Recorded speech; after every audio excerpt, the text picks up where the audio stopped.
Thank you, sir. I have a privilege to introduce today's resource person, Shri Shivarudrappa N.B. He is a senior civil servant who has served as the additional director for Karnataka State Audit and Accounts Department, functioning under the Finance Department of Government of Karnataka. He has served as a joint controller and subsequently elevated to additional director with Karnataka State Audit and Accounts Department, officially completed and submitted thoroughly overhauled Karnataka State Audit Manual to the state government, serving as a core reviewer, senior officers. Following his retirement from civil service, he transitioned into a legal sector and currently practicing advocate at High Court of Karnataka. He routinely represents public servants, auditing officers, and clients in complex service law, department inquiries, and writ petitions. I request, sir, to deliver the talk. At the same time, I request all the dignitaries to occupy the front chairs for the talk. Professor Jayant Nayak, the principal of this prestigious institution, Shri Panchalinga Swami, from the Department of State Accounts, the finance officer, Professor Raju Chalanavar, the director, and the faculty of the institution, and my dear young friends. In fact, I began my career as a faculty in science. Basically, I am MSc in sericulture, and I taught sericulture to undergraduate students for nearly 9 years. And later on, I changed the profession, joined the account service, and my service in accounts department stretches to about 27 years, in both accounts and auditing. After joining the service, I had to update my knowledge and skill in the accounts and in finance. Then I graduated in the finance, MBA. I did MBA Finance from Karnataka State Open University. In addition to that, I graduated in law and also in the post-graduation constitution law and administrative law. And it's actually a wonderful journey with the accounts and finance for about 27 years. You people read accounts, finance, auditing, but I did practice it for 27 years. That's really a wonderful journey that way. And a lot of changes I was able to make in the system, the accounting system. When the finance officer, Mr. Swami, called me to join you and discuss about some important subject, happily I agreed immediately. For one reason,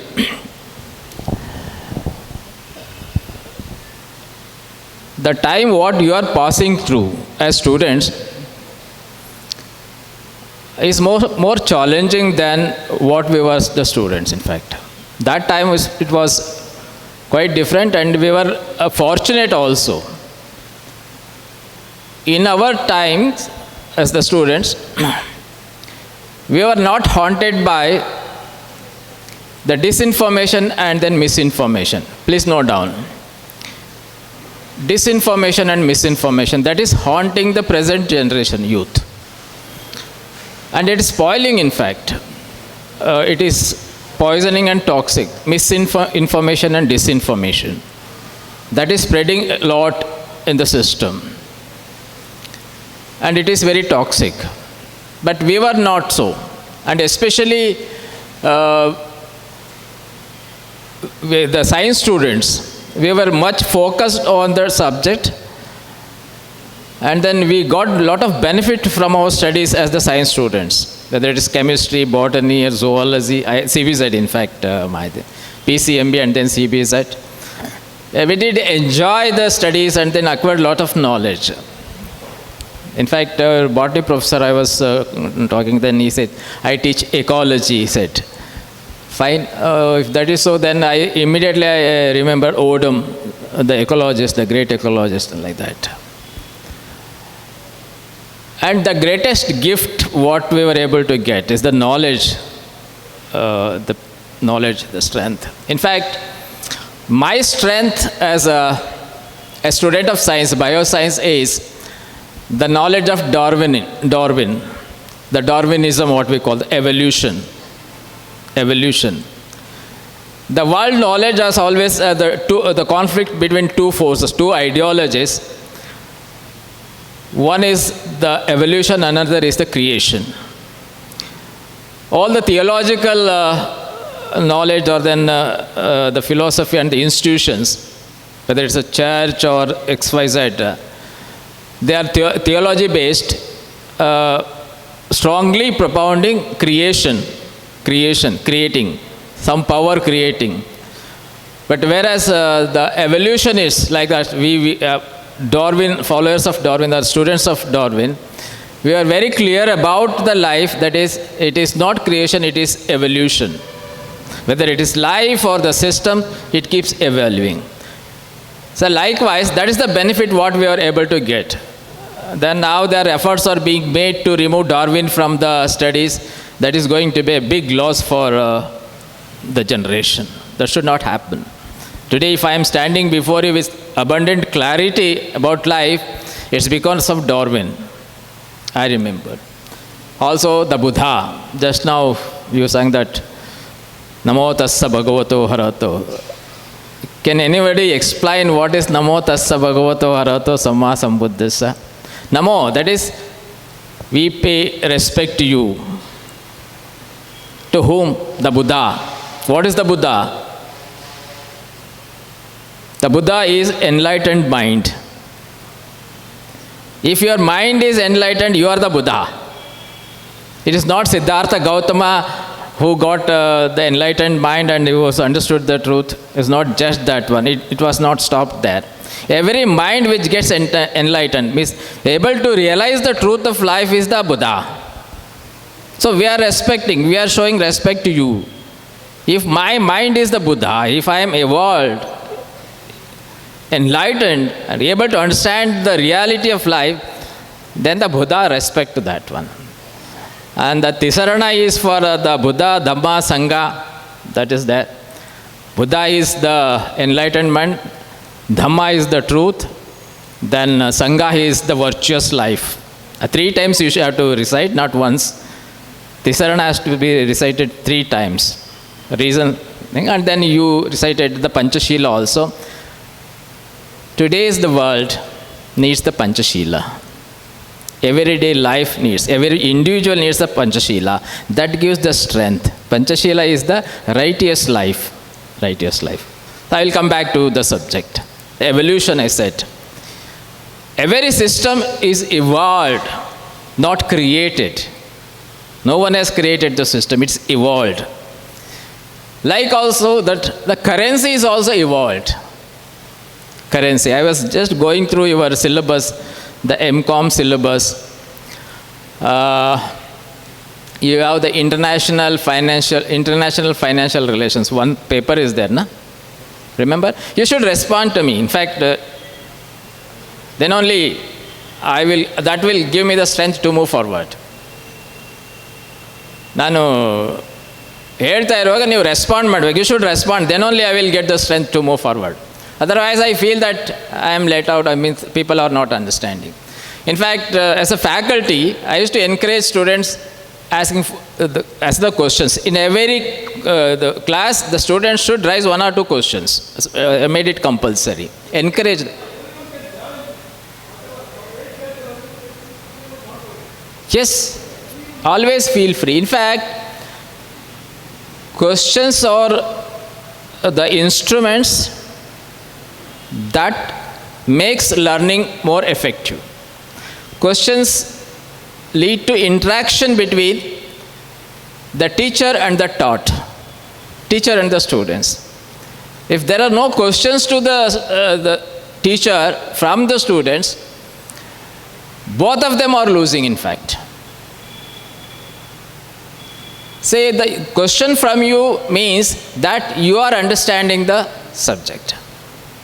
Question for the teacher means he will be forced to update himself. Not just restricting his knowledge to the text. Updating, he will be forced to update. In the next class, he will come prepared. Yes, students are going to ask me the question, then I should be able to answer. That's the thing. Don't hesitate to question.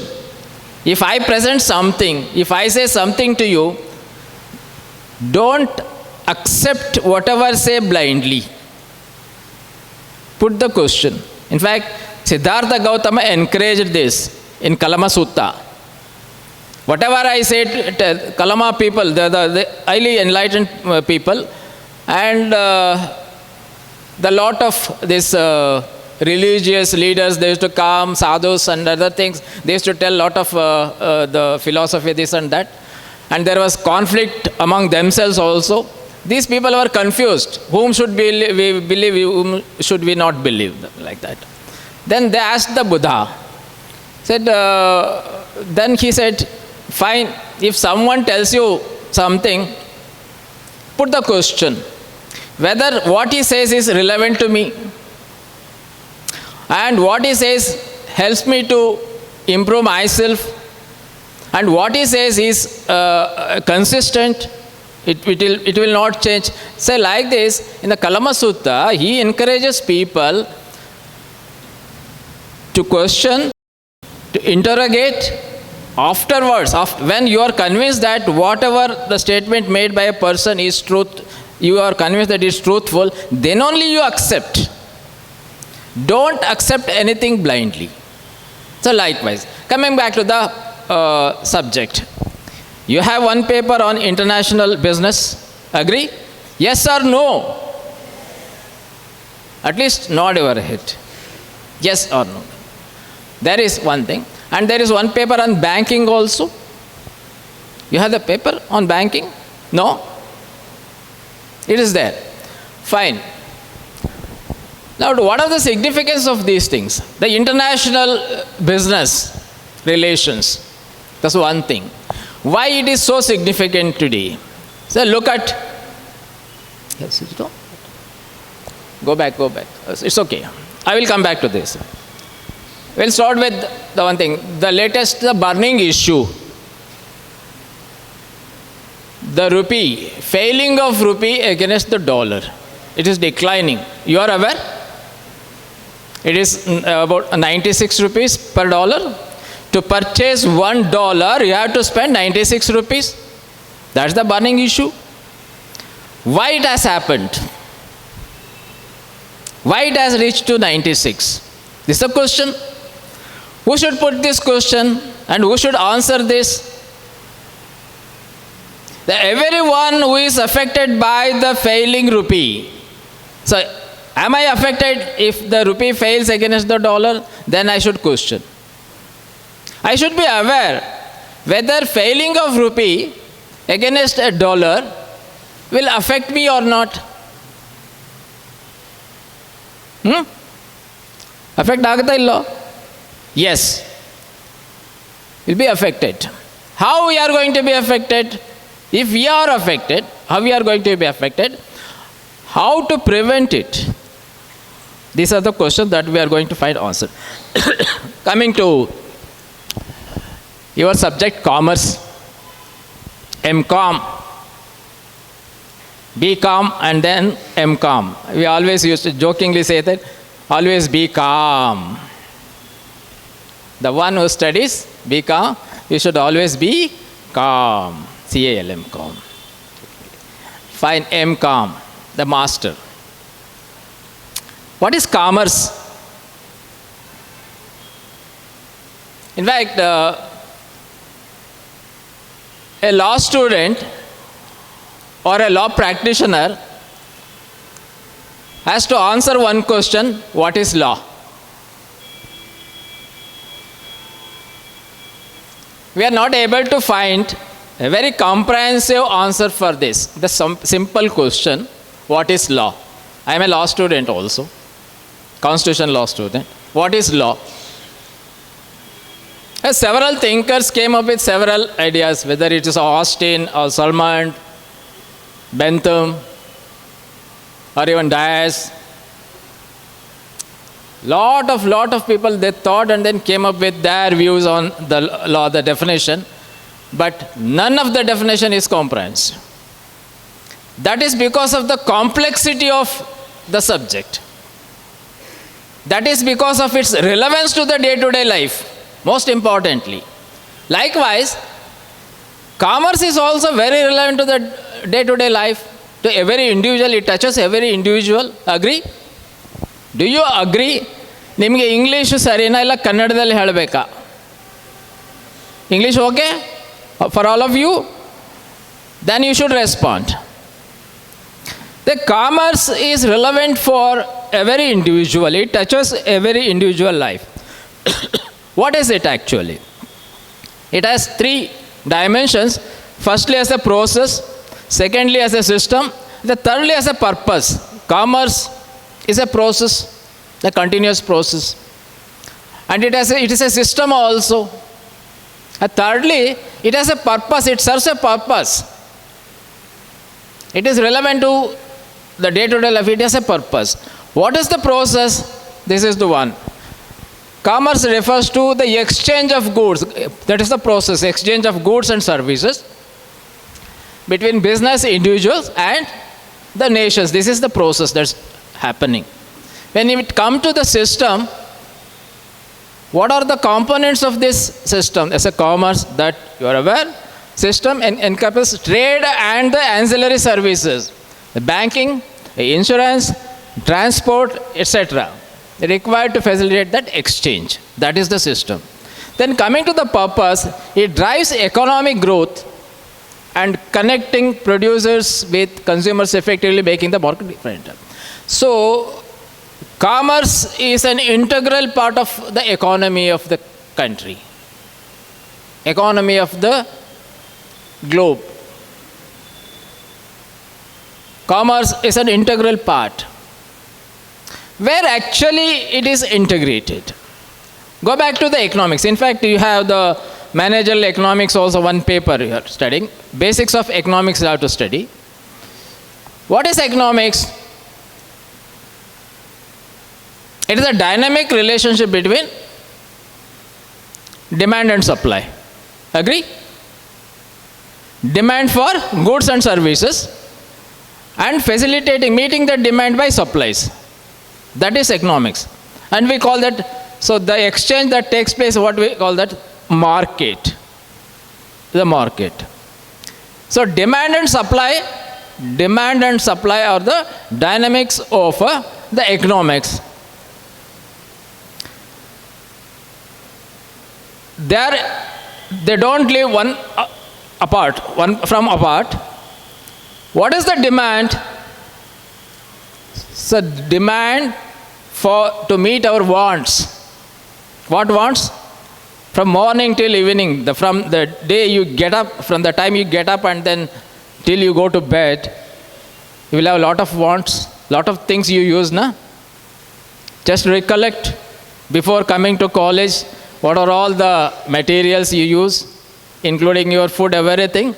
They are the wants, they are the demands. They are the demands. And who has to supply it? There's a system. The system has to supply it. Demand and supply. Then comes for supply, there shall be production process. And you come across the cost of production and costing. Costing paper is there. Costing deals with the production, the money involved in the production, that is the costing. So here, this production and then supply, that is actually the commerce activities. The commerce activities is there. That's how it is integrated. So a brief account of the commerce. One thing I remind you, So wherever you go, what the interview, whatever you face or you interact with someone, you must have abundant clarity about the subject in which you are graduated. Basic knowledge. If someone wants to know from test your knowledge, say what is commerce, don't get aback or else get disturbed. Straight away tell that yes, it's a process, it is a system, it has a purpose like this. This is the commerce. And it integrated with the economics, concerned with the production and then supply. That is commerce. Fine. And next comes the question. Fine. A brief account of commerce, perfectly. We have joined the college and the post-graduation course hoping to get a... You respond. Job. Agree? Raise your hands, those who have not joined the college without any purpose or without seeking a job or without the interest in job. Is there anyone who is not interested in job, just want to pursue the academics? Is there anyone? Just, I have joined to pursue or acquire knowledge. I don't want to have a job. Raise your hand. No one? All of you want a job, right? Yes or no? ಇಲ್ಲ ನಿಮಗೆ ಅರ್ಥ ಆಗ್ತಿದೆಯೋ ಇಲ್ಲೋ? I am not getting the response. Yes or no? All of you have joined the college. You are studying commerce with the purpose of finding a job. Perfect. Now the question is, where is my job? Are you assured of a job?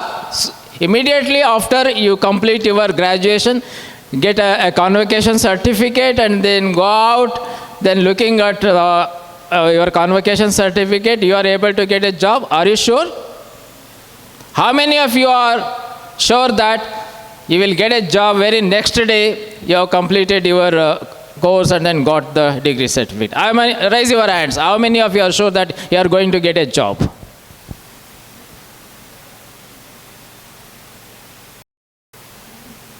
None of you? You are not sure.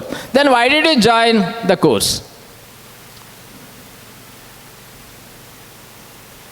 Is it a gambling? So let me complete the graduation first, afterwards let me see. Fine, so long as your parents support you financially, it's okay.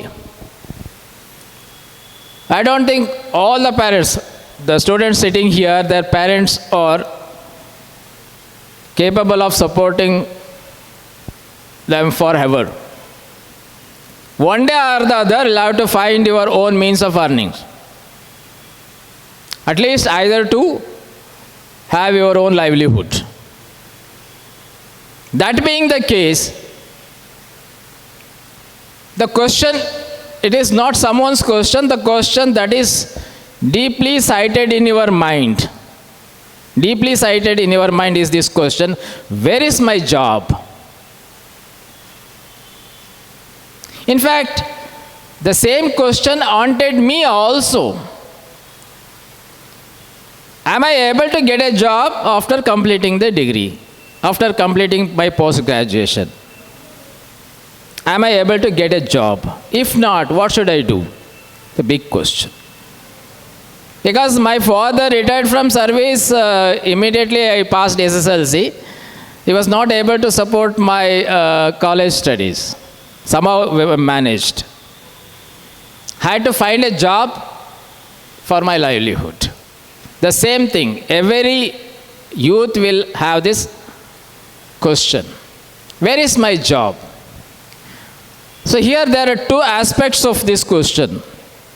As someone has created the job for me, or should I create a job for myself? Whether the system has a job for me, Or should I have to create a job for myself? So in that context, please go back to the previous slide. Go to the system. The system. What is it? It's a broader system that encompasses trade and the ancillary services, namely banking, insurance, and transport. And who will create this system? The society, we only. And we always generally we look at the government or the state to create this system. That is the expectation.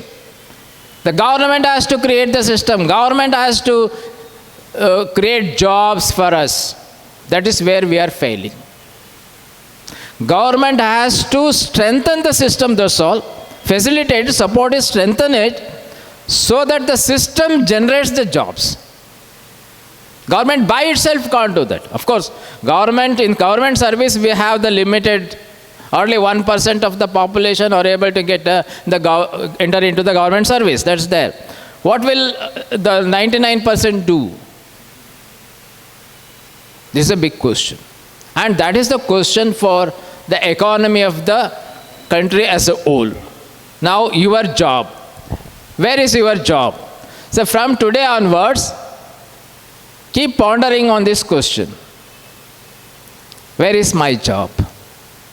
Is there any job that is suitable for me, for my qualification, for my skill, for my capacity? And whether that job can accommodate me for the entire life, or will it throw me out? In that given situation, what should I do with this degree certificate? What should I do with this degree certificate? This degree certificate doesn't mean nothing. It has brought some knowledge to you. You have got some knowledge in the subject. That's the commerce itself. With that knowledge, can you create a job for yourself? That's the question. Pass on to the next slide. When you talk about job, it has the backward linkage and the forward linkage also. Understand? So the job is available for the human capital. What is human capital? I am going to tell you in the next slide. And also this job is going to serve, that is, it gives you the purchasing power, right? Through wages. The job pays you the wages. The wages are nothing but your purchasing power. Purchasing what? Just now I told you, from morning till evening, you use so many things which are to be purchased. It should be affordable to purchase those things to maintain your standard of living. The purchasing power through wages. And then the backward linkage being the human capital. Next slide, please. So the human capital, it's the experience, education, skill, and health of working group. That is the human capital. I am introducing the concept fast before taking you to the main topic, that is the problem of the rupee. Basic concepts being introduced fast. You are prepared to analyze and accept a very complex problem, the problem of the rupee. I am just preparing you. So the human capital, which is the backward linkage of the job, so that is the experience, education, skill, and health of working group. So here, if you come to, so there are three concepts. One is the survival, another is the education, and then the health. Survival, education, and health, these three constitute the human capital. In fact, there is mortality rate. You are all fortunate. You had a very good childhood. You are able to survive. and you are able to get the education also up to the post-graduation level, you are very fortunate. And you are able to maintain your health also with good practices, not falling into the bad practices. Most of the college students, they fall into bad practices, especially drugs and other things. So you are very fortunate, you are a good human capital. Then after having this, what is the significance of the human capital is, so better human capital. If the country is able to create better human capital, it can foresee a stronger economy. How? Economy is the contribution of the human effort. If the human capital is stronger, then the country can have a stronger economy. It can foresee by looking at the human capital index what kind of the economy India can have. Then it also gives guidelines for policy making for the economic development. Then coming to the job situation, this is very important. Vital statistics we have, the total population is about 145 crores now. Agree?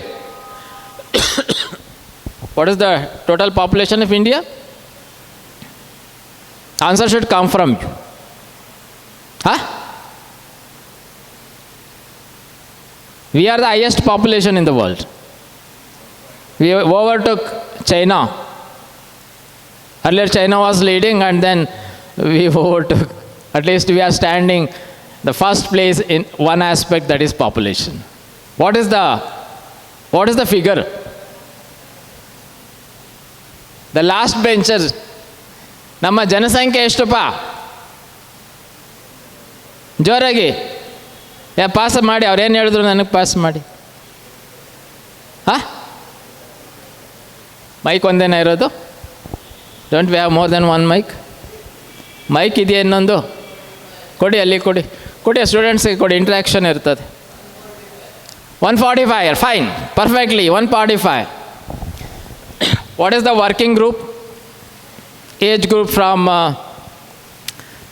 say 18 to 60.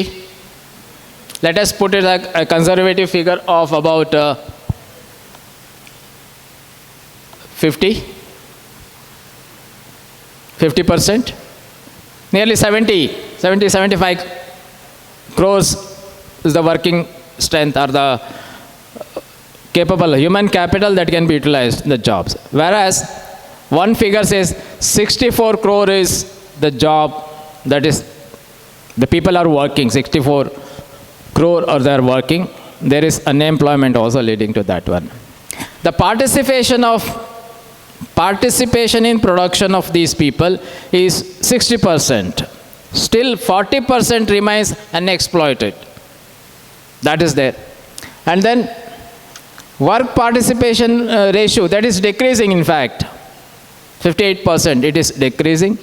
And then unemployment rate, this is most serious thing that affects all of you. If unemployment rate keeps increasing, then your job opportunities also keep decreasing and you may join this unemployed force. That is the situation.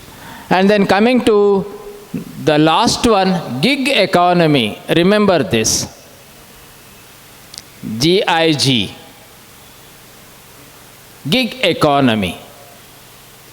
Gig economy is actually the unsecured jobs, usually on contract basis. As and when the work is required, you are called and then work is taken from you, then afterwards you are let out. No guarantee. As and when the demand for work arises, you are called. This is happening, this is growing more and more day by day. Even in government, what we call this, we have introduced a term called outsourcing. There are posts, there are jobs created by the government, but they are not appointed. People are not appointed. Instead of that, against the jobs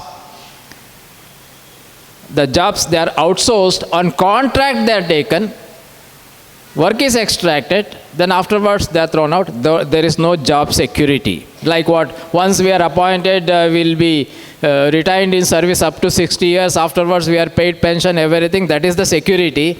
That kind of security you won't find in the gig economy. And it has percolated into the army also. Swami is the ex-serviceman, a retired person, and then enter the account service. And he is getting pension from this service, military service. So likewise, the earlier security what we had, that is taken off. The Agnivir introduced. You are aware? Agnivir? The students.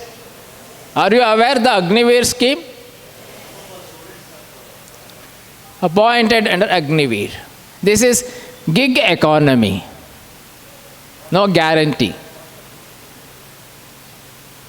So economy, we are moving into an economy where there is no job guarantee, there is no life security. But it is not good, even for the economy itself. What happens now? Through job, through employment, we get the wages. Agree? Wages or salary? Fine. This salary gives, or the wage gives us the purchasing power. This purchasing power creates the demand. Against the demand, there is supply. That is economy. So this demand, this aggregate demand from all the individuals, so that is the driving force for supply and the production. That is the economic cycle. If the wages are cut, if the job is cut, wages are also cut, the people will not have money for purchasing and the demand goes down. If the demand goes down, then the supply will also reduce. That results in what we call as recession. Recession in economy. Long-term recession leads to depression, wherein the economy may not recover. Depression, so that is a very dangerous situation that leads to poverty, deprivation, the lot of social evils happen. This is actually what India suffered during the medieval period and especially under the British rule also. We must be aware of all these changes that keep happening in the system, the macro system that affect our life. Fine? The gig economy. Then purchasing power of the rupee, what we call that? It is not enough. That's if the wages are paid to us, fine. Everyone is having a job, everyone is having the purchasing power from the wages what he earns. But that itself is not the ultimate thing. Whether the money what we are having through wages satisfies two conditions, the stability and the parity. So today's subject is on these two terms. Yes, we have the money. Economy is sound fine. Everyone is having the job. Everyone is paid the wages. And we have the money with us. We have the purchasing power. But whether that purchasing power is stable and it has the parity with the international currencies or not. These are the two things. With all that, even having the purchasing power with us, having earned the wages, whether that purchasing power or the money what we have is stable. What yesterday I purchased, if I spent around 200 rupees yesterday and brought some commodities, vegetables, this and that, am I able to purchase the same quantity of vegetables tomorrow? No guarantee. This because of what we call as, what do you call that as? inflation, the prices go up. The prices of the day-to-day commodities that go up, the purchasing power comes down. 200 rupees today I am spending on vegetables XYZ. For the same quantity of food grains or something, 200 rupees is not sufficient. Then what should we do?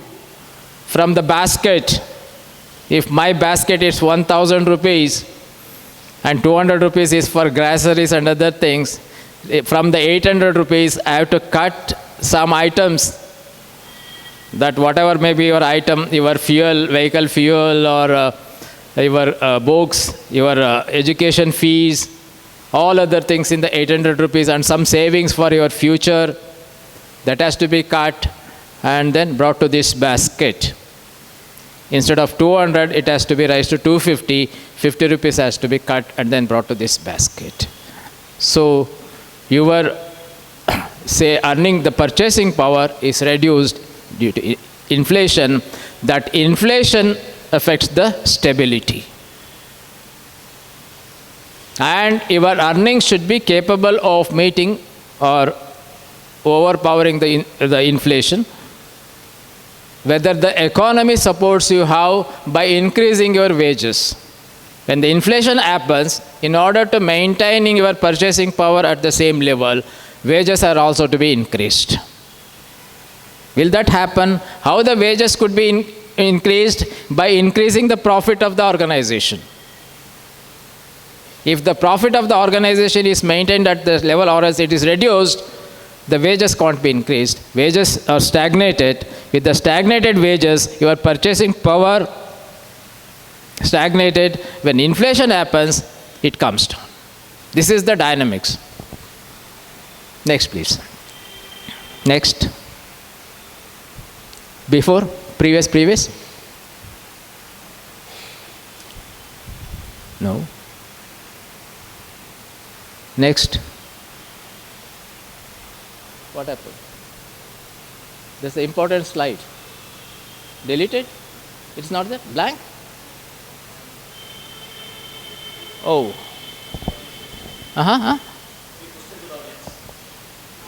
No, it is not. In fact, this slide is very, very important.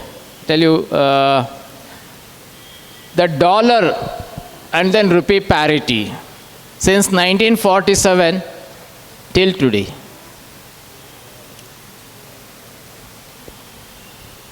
Go back. I'll give you. Take my laptop, please. So that is today's burning issue. The dollar price has reached 96. What was its price in 1947 when India got the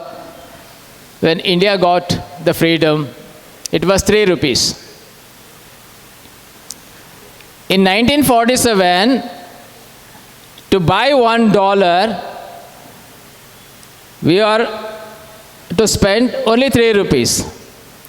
Today we are spending 96 rupees. What happened?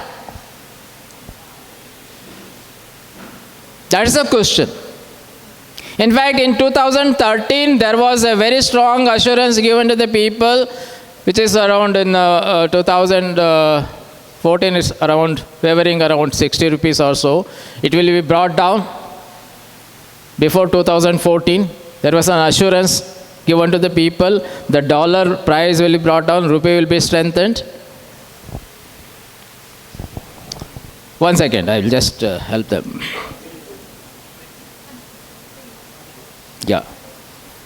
Yeah, in general, this is a tendency.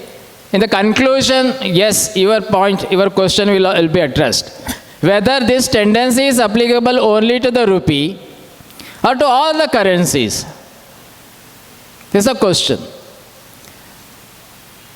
Then what are the factors that keep the strength of a currency strong enough, bring the parity with the stronger currency? And what are the factors that are leading to the weakening the currency? One slide I wanted to show you. Perfectly. Okay, it was not compatible with your system, it seems. Are you getting?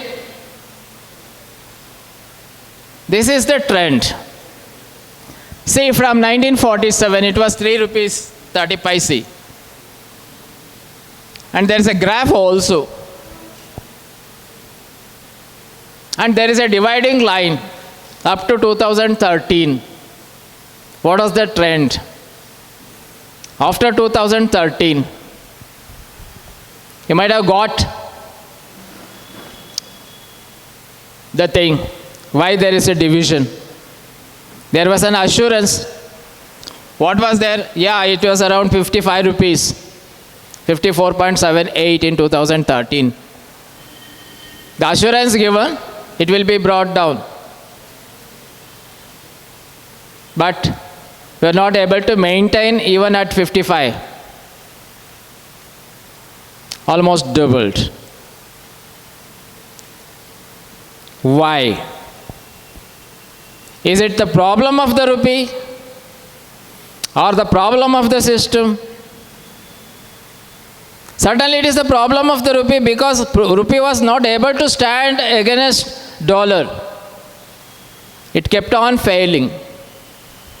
Whether it is failed on its own or whether the system failed it, there's a question. These are the figures taken from Forbes report, the international reporting, Forbes report. This is the figures I have taken. A paper is there. In fact, I have a paper on that. This is a question. Why rupee is failing? Is it because of its own problem? Or is it because of the problem in the system?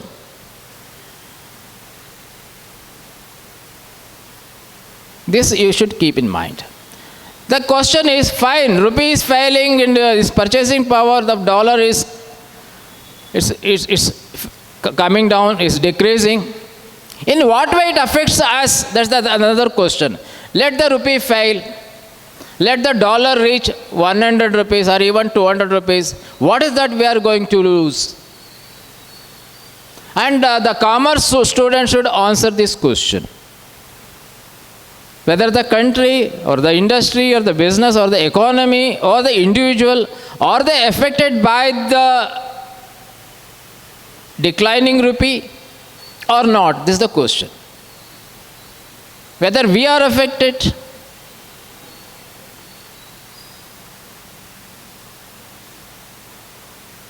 Say, having a commerce degree, just by hearting the notes given by the teachers, if not, say, preparing notes from copying from text, then by hearting and reproducing the examination, getting good marks, even the gold medal, that day you'll be very happy receiving the gold medal. But the same happiness will not stay in the next day. It goes off. Then the cameras click, and then, actually I was also a gold medalist, MSc. But I was not able to stay in that field. After staying there for 14 years, I had to leave, and that field is almost closed now. The 14 years of my effort in that field is gone. I had to rebuild my life in some other. What happened to my gold medal? That's the thing. Now, it is not the marks what we score in the examination that reflects our strength. The real strength lies in understanding the life, making our knowledge relevant to the situation. Today's situation, rupee is failing. Can the commerce students explain why rupee is failing, keeping apart the influence and other things, the narratives created and other things? you apply your mind from your perspective, from your wage perspective, what you are going to earn after joining, getting a job, how that wage will be affected by the trend of rupee against dollar. Pardon? Sir, what happens, I tell you. Currency in my hand, it is my purchasing power. What rupee I have in my hand is my purchasing power. This purchasing power depends on the prices in the market. And then if the rupee fails in the international market or declines in the international market, how that declining or the failure affects the prices of the commodities and the services in the domestic market and the international market. If the rupee is in the individual hand and then the prices in the domestic market, they increase, then the individual person is affected. I told you, your purchasing power comes down, your basket for groceries, for your education, for your health, your savings, your infrastructure, housing, this and that, somewhere you have to cut and then put it into this basket. That is one situation. And the rupee in the hands of the business, especially, it has to buy the raw materials, then use it, consume it, and then produce the finished product and sell it. If the raw material cost goes up, the cost of production also goes up. The cost of production goes up, the profit margin comes down. You can't immediately increase your selling price. Sudden increase in the selling price, you will lose the market. The buyers will not come. Like the hotel business, the gas price suddenly increased. It affects the cost of production of food. Then what hotel has to do? Increase the price of the food, food items. What will be its impact? That will be passed on to the consumer, your purchasing power. Yesterday I was getting idli sambar for 80 rupees. Suddenly it becomes 90 rupees today. Then I have to find another 10 rupees. That affects me. This is how it will have the spiraling effect. What we call that inflation and other things. If rupee is failing against the dollar, then the importers have to spend more money, more rupees. Right? If the importer has to spend more rupees, then his cost of production goes up, and that cost he has to recover from the domestic market. Then in the domestic market, in India, the individual has to bear that brunt. This is the effect. The story is just, it has begun. It will not stand at this stage. It is very complex. How it is going to affect, especially purchase. Why this is happening? Why the rupee is failing against dollar? Were you able to get a satisfactory answer from any corner of the country?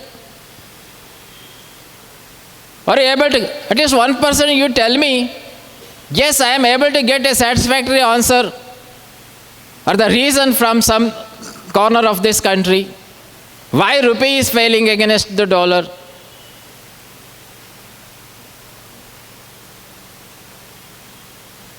Does anybody have an answer for this? Why it is failing? You are a student?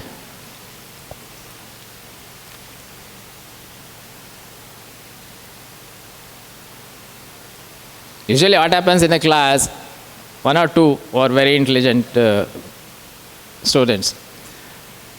They easily grasp, easily respond, and easily find the answer. Immediately when the teacher asks the question, they will give the answer. Then the teacher is happy, yes. Not just two, it is not the interest of two. Remaining 98. So we should tell them, please, let others answer. If you know, yeah, you know. Let others answer. Is there any one student who can able to tell that this is the right answer, right explanation? Not justification, explanation. There is no justification for failing. Failure has no justification.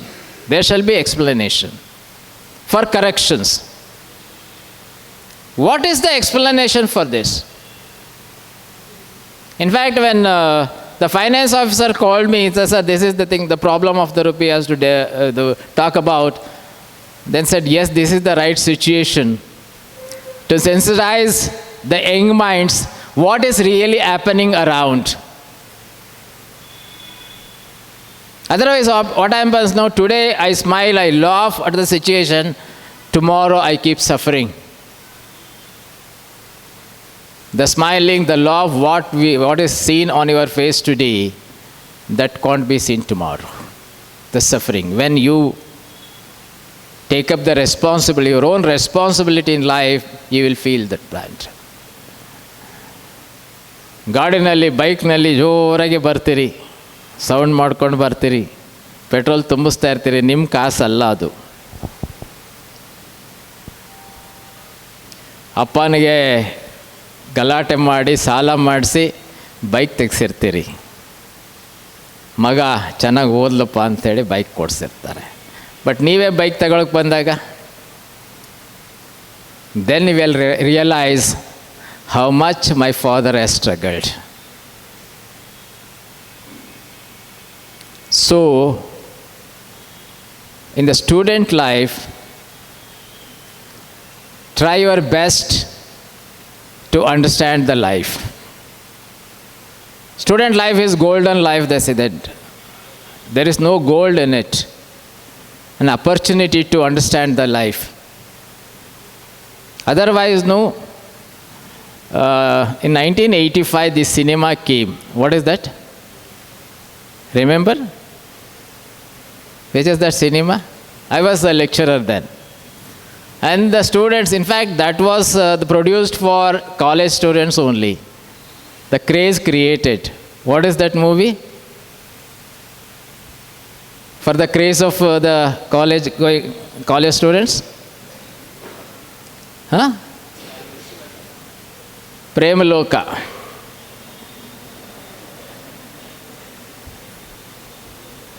Students were crazed. And they were delusioned that the college life is like this. Certainly our college life was totally different.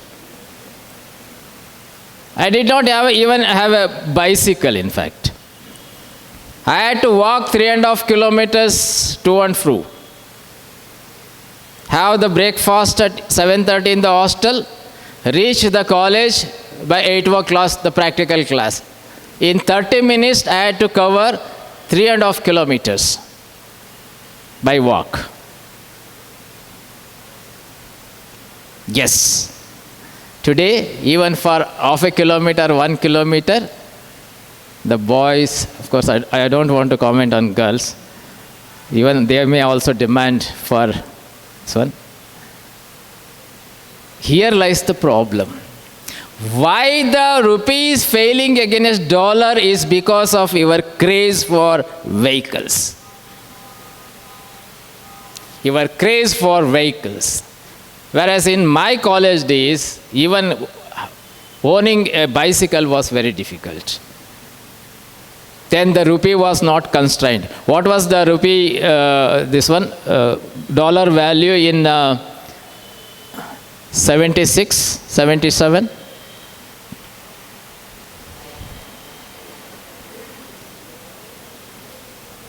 We maintained the rupee value, the dollar value, we were able to control at 8 rupees 39 paise. We were not using bike or anything. We were walking to the colleges. So because of this craze, the demand for petrol has gone up.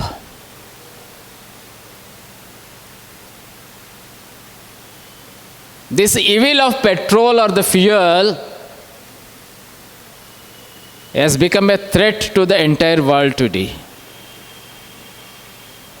Why did America and Israel together they wage war against Iran? It is to have control on the trade, petroleum trade. It is all because of the unnecessary demand that was created out of our craze. Who are the culprits? The government doesn't have a policy. Yes, college students, why do you want to have a vehicle? Yes, let the college students buy two-wheeler, four-wheeler. Is that necessary?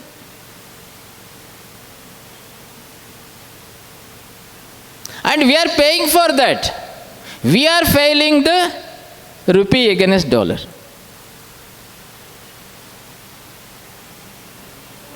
We are contributing. In fact, this urban planning is a sheer madness. Go to Bangalore, even Mangalore also. Earlier it was a small town, now it has become a big city. Even to cross 2 kilometers in the rush of the traffic, it takes more than half an hour. If you go by walk, it takes 15 minutes or maximum 20 minutes. We have stopped walking.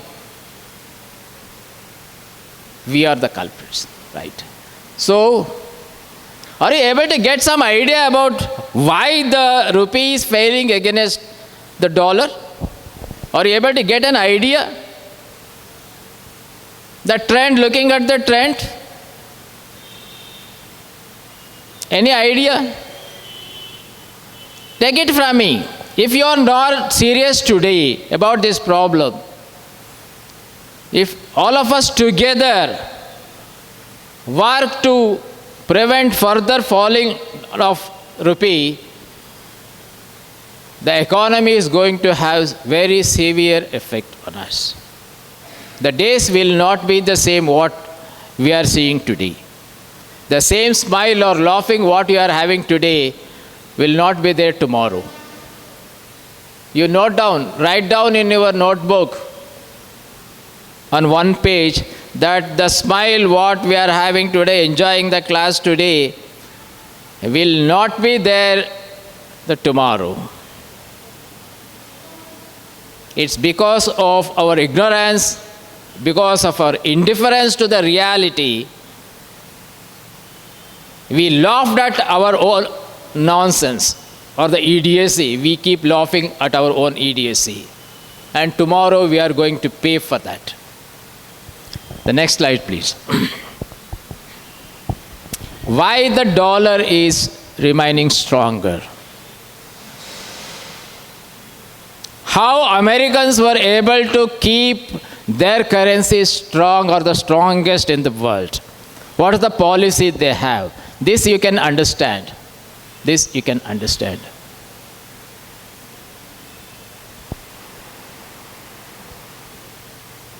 Can someone get up and then read? Take the mic and then read and then explain instead of me alone telling you.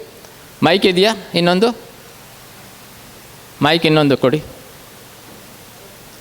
Who is the topper in the class? Who is recognized as the topper in the class? Yes, get up. Be proud to show yourself as the topper in the class. ಯಾರು ನಿಮ್ಮಲ್ಲಿ topper? ಹೋಗಲಿ, ಯಾರು elect ಮಾಡಿಲ್ವಾ topper ಇವರು ಅಂತ? ಯಾಕೆ?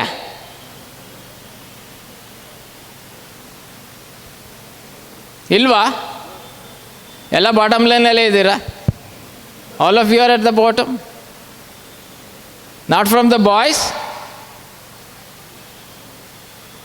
Okay, forget about the topper and the bottom level. Can someone explain this? How US is able to maintain its strength, maintain the currency as the strongest in the world? Come on.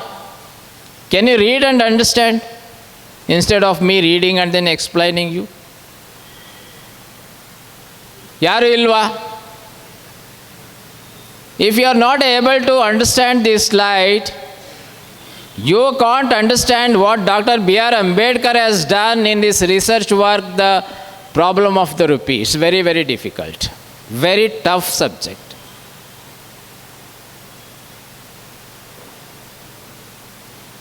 Can anybody explain this? In simple language. I put it in a very simple language. Yes, you can do. Yes, yourself. ಕೊಡಿ, ಅಲ್ಲಿ ಕೊಡಿ. She can do. ಕೊಡಿ, ಅವರಿಗೆ ಕೊಡಿ. Yes, read it. Just read it. Get up and read it. Yourself. Yes. ಕೊಡಿ, ಅವರಿಗೆ ಕೊಡಿ. ಎದ್ದು ನಿಂತ್ಕೊಳ್ಳಿ, ಅದನ್ನು ಓದ್ತಾ ಹೋಗಿ. Yeah, keep reading. Louder. Dollar world's primary reserve currency. Okay. Global trade transactions invoiced and settled in dollar 40% to 50% globally, 74% Asia Pacific region, India 88% export and 86% import. US has deep and liquid financial markets that attract global investors. US Treasury securities are viewed as relatively stable during global uncertainty.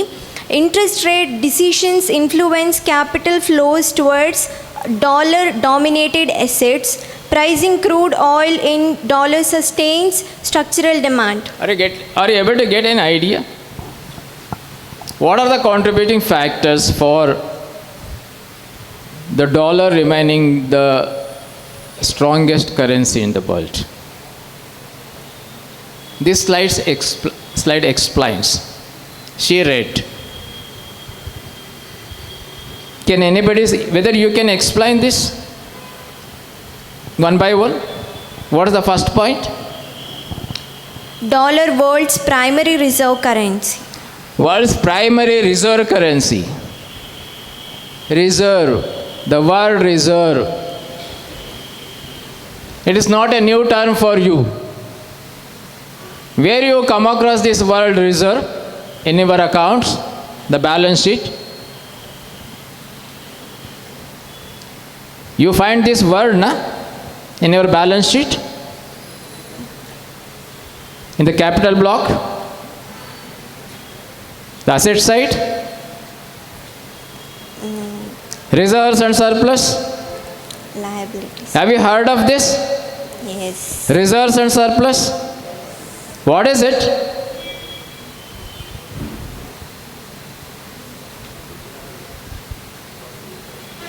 What is the reserves and surplus?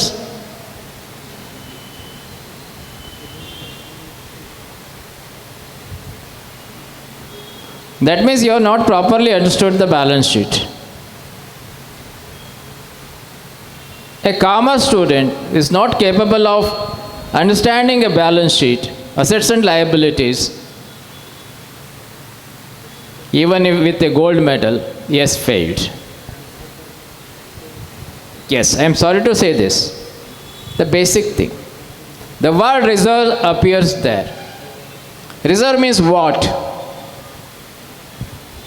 Reserve means what?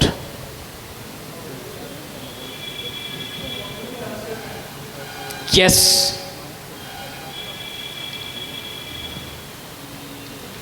Give security in the uncertainty situation, kind of thing. and world's primary reserve currency. It is reserved or guaranteed, it is secured. The primary. And the world's trade transaction, the global trade transaction, most part of that is done through dollar only. Like what our transactions, the financial transactions in the business is done through rupee. In the international trade, most of the international trade is done through dollar only. That's the primacy and that is the reserve thing. The second part, that speaks of the quantum of the transaction that is happening in dollar, the global transaction. Right? Most importantly, the global transactions are invoiced. What is an invoice? Where do we use an invoice? In business transaction? In credit purchases. Agree? You know the credit purchase and then credit sales? Agree? The invoice. If it's a cash transaction, what is the instrument used? What is the instrument used in the cash transaction? Very unfortunate. Yes? Receipt? Receipt? I pay the cash, purchase the material, get a... Why are you not opening your mouth? You don't know receipt also. Then how can we understand Dr. Babasaheb Ambedkar's perception of the problem of the rupee? Much deeper, much complex. Say when I purchase something and then pay cash, I go to a departmental store, purchase groceries, etc. Are you purchasing groceries, the vegetables and other things to your houses? Are you doing this? At least the vegetables?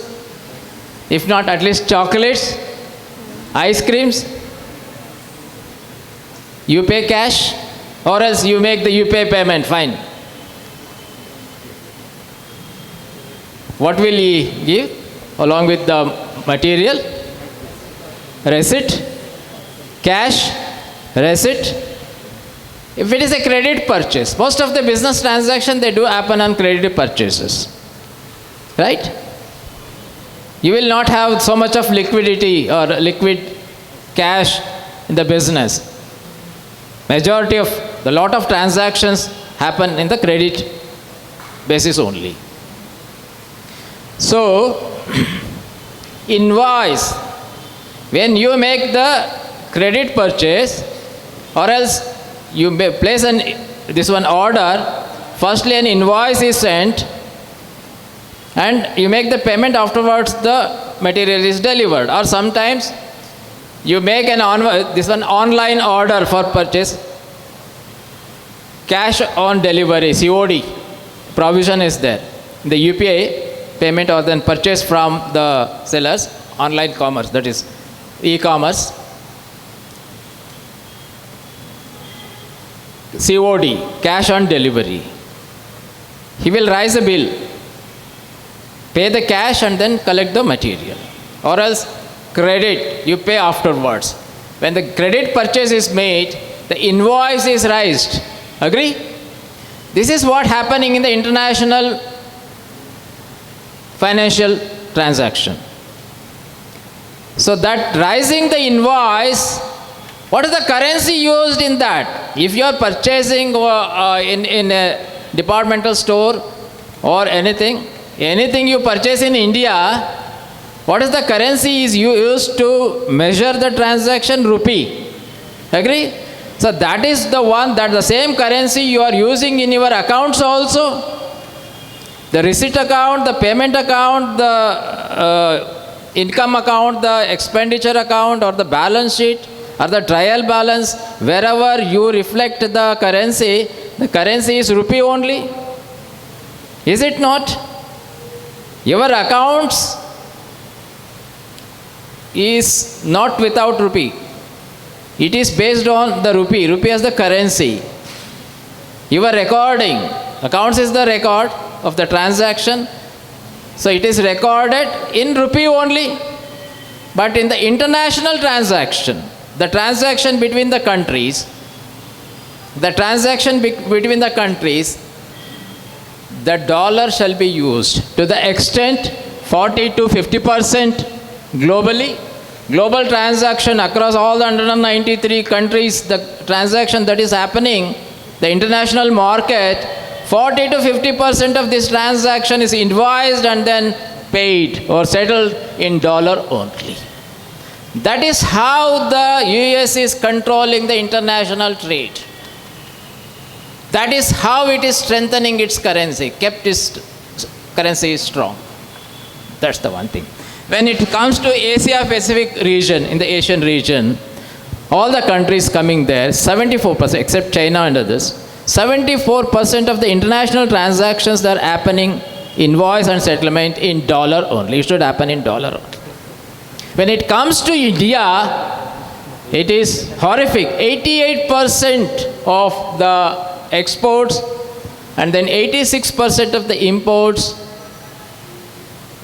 they are invoiced and then settled in dollar only. Then what is the problem here? If we are invoicing and settling in dollar, what is the problem here? Can anybody guess?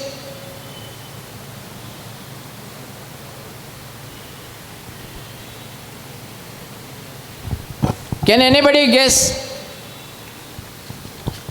Say if you are invoicing in dollar, settling the transaction in dollar, then you'll have to purchase the dollar only for this settlement.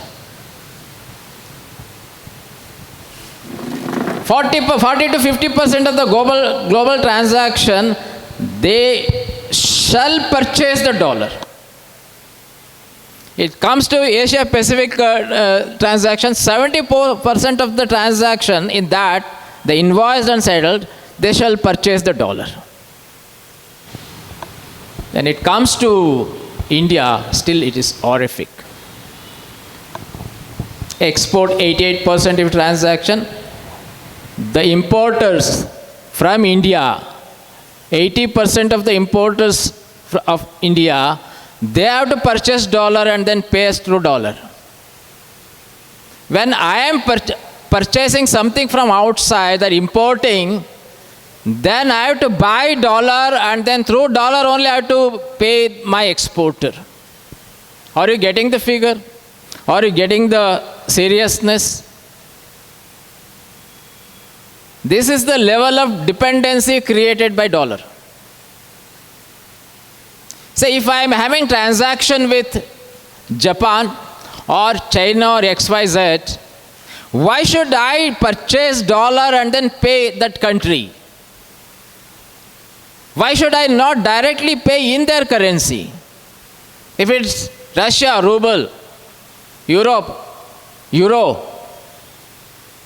England, the pound, France, the franc, no, through dollar. This is the structure created, the financial market structure created. That's the reason why, one of the reasons, rupee is failing. Let us not blame anybody. The system is like that. Then we have to find the solution for this problem, which is intrinsic to the system. How? Next comes. Then US has deep and liquid financial markets that attract global. Just the financial instruments. If you want to invest in the financial instruments which give the returns, either in terms of interest or in terms of dividend, whatever it is, If you look at the international financial market, the instruments that are used, financial instruments created by US, they are the strong, very strong. That's true. That's the positive aspect of the US dollar. If you want to invest something, yes, I have 1 lakh rupee in my kitty, I want to get returns from that, I want to invest and then get the returns in terms of return, the dividend or the interest, then I will look at the stronger instrument which guarantees better returns. In that perspective, US dollar is the strongest. They have made it strong. That's the positive point of the US dollar. Then coming to US Treasury securities,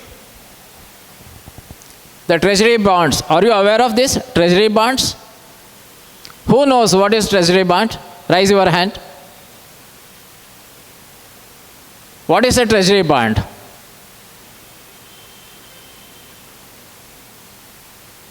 Where are you? Where are you? You don't know what is a Treasury bond? The bond issued by government. Government issues bonds to raise the debt in the market for development purpose. And they are stronger, highly guaranteed. Government stands as the guarantee and get the good returns also. And they are the strongest. The US Treasuries are relatively stable during global uncertainty also. The most important. If there is depression in the international market or the globe, there also it remains stable. This is what the observation made. Then interest rates decision influence capital flows towards dollar-dominated assets. Pricing crude oil in dollar. Most importantly, the crude oil, that is a petroleum oil, crude oil extracted from the mines, they are priced in dollar. There was an attempt made by the Gulf countries to become independent, sell directly the crude oil to the consumers in their currency. For sometimes it happened also. Rupee and directly with the Gulf currencies. US said no. You can't have direct transaction like this. Your transaction should be through dollar only. Will you tolerate this? I want petroleum. Yes, I want to run my bike at 100 kilometer speed. I want to consume petrol. I want to buy it directly from the Gulf countries. I pay it through rupee. Why should I purchase dollar and then pay the Gulf countries? And then why should the Gulf countries get their payment through dollar only? Why should not be in the dinar or in the rupee? Here lies the catch. The wars are manufactured. The wars are manufactured to strengthen the dollar. You can't have independent international transaction. It should happen through me only. Are we able to stand against that, being the biggest, the strongest democracy? See the figure, 88% and 86%. Why we have yielded to US? What is the secret? Why should I purchase dollar to settle my bills? Big question. Right, guys? Next slide. Contrasting to this, where the rupee stands. Of course, it has come to 96 rupees. Weakening. No promises were able to protect the rupee. There are a lot of promises given to us before 2013. It will be strengthened. No, it's weakened. Forget about that promise. What should we do? Yes, rupee should be strengthened. Otherwise, my purchasing power in the international market goes down. My wage purchasing power goes down. I will be made weaker. I will be deprived of my privileges. I should strengthen. It is the responsibility of every Indian to see that rupee is strengthened. We have lost hopes on the polity. Promises went against the promises. Things went against. Now we need to think. Unless the rupee is strengthened, rupee is protected, the weakening is stopped, economy will be in crisis. Take it from me. If the economy is in crisis, it will seriously affect our lifestyle, our life standard. Your purchasing power will be seriously hit. You'll have to sell off all your bikes. No petrol, no money to buy the petrol. You can't trouble your parents to get more money. Beginning. Even the clothing, in the shelter, having the food, good food, going to the good hotel and then spending good money to enjoy the food. Gradually it goes down. I request you all, whenever you have some time, go back to the history of medieval period. Go back to the history of medieval period. Before and even the British rule, what was the condition of life of the common man? Try to find out. Independent India is able to give better life, correct? What was the condition? The great famine of Bengal famine, Bargala. Lakhs and lakhs of people died out of hunger, no food. At that time, the food storage was shifted to England to feed the British. When India was struggling with hunger, the food reserve was shifted to England. The worst famine that has hit the world. Bengal famine. I wish history will not repeat in India again, the Bengal famine. Our carelessness may take us to that situation. We need to be very cautious, especially the younger generation. Our time is over. We enjoyed the life. I don't think we will have level of enjoyment what we had. It may not be possible given the situation is there.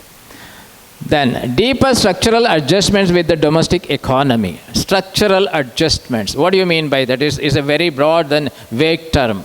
What are the structural arrangements? Cut the costs. Cut the costs, especially on the imports.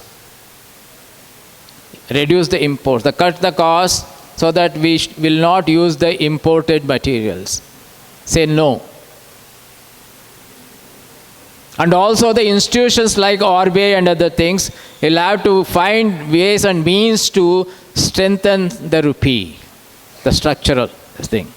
Then higher industrial production. We should increase our production, increase our export, so that the balance of payment, the trade deficit, the difference between import and then export, so that has to be reduced. Why? It is this deficit. In order to set off this deficit, we are going to borrow money from the international banks like IMF, IRBD, IBRD, then World Bank. We have to borrow. When we borrow, in what currency? Again, in dollar only you'll have to borrow.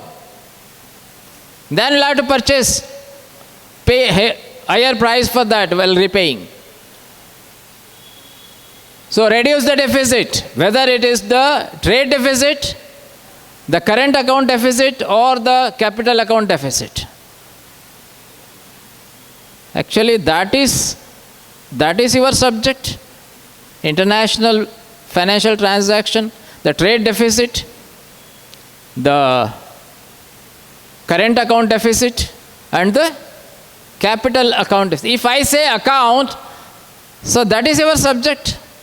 Whatever the account it is, that is the accounts of the international trade, the trade account, trading account, the balance, whether it is surplus or deficit. We are on the deficit side only, and it is increasing, and the debt is rising. What is the debt figure? I have forgotten, in fact. It is almost tripled, or more than 4 times what it was earlier. In the last 1 decade, jumped. More debt means what? More interest to be paid out of our earnings. More we borrow, more interest accrues, then we have to spend more out of our earnings on debt servicing. This is the situation. That's the adjustment made. Higher industrial productivity and stronger export go to improve foreign exchange earnings. So what is the level now? The trade deficit is $333.19 billion currently, annually. The industries. When you come to the service sector, there is surplus. What is the service sector? What are the jobs? The IT jobs. So our IT skill has contributed for increased export, and that has produced the surplus 180 billion. You are laughing, madam. What did you understand? Tell me the last bench, this side. Turn your face to this side. Please, don't hide yourself now. Yes, yes. Don't hide your face and laugh. Come on. If this is the response, then I should not have come here. It's a waste. Yourself, get up, please. The last. Yes, to you only. Or else should I come to you with my mic?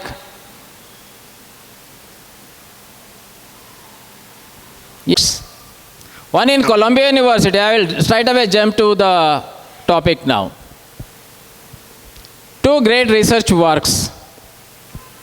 1913 to 1916 in Columbia University, for his MA Economics, he submitted a dissertation on Administration and Finance of East India Company. If you find time, read that one to understand how East India Company has administered India and how it has managed its business. For that, his dissertation work submitted to the Columbia University for awarding the MA degree. You have to submit a dissertation. Likewise, he has also submitted a dissertation called Administration and Finance of East India Company. And for his PhD degree from Columbia University, he submitted a thesis, what is called Evolution of Provincial Finance in British India. Evolution of Provincial Finance in British India. What you are seeing today, the finances of the state, 28 states, apart from the finance of the union government, that was the research finding of Dr. Babasaheb Ambedkar in 1996, for which he was awarded a PhD. That has contributed for what is called fiscal federalism. That is the autonomy of the provincial government in the matter of its finance. That is one of the greatest contributions for the economy of the country. And the second most important, very difficult, very challenging research work was the problem of the rupee. And this thesis was submitted to the London School of Economics. Go to the slide, madam, please. Go to the slide. Please, next. They are not interested. He'll go. Go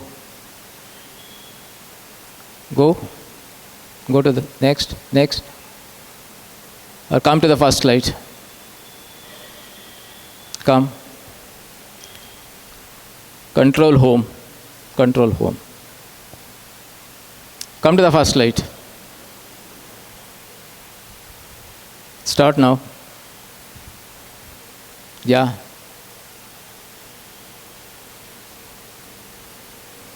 One second.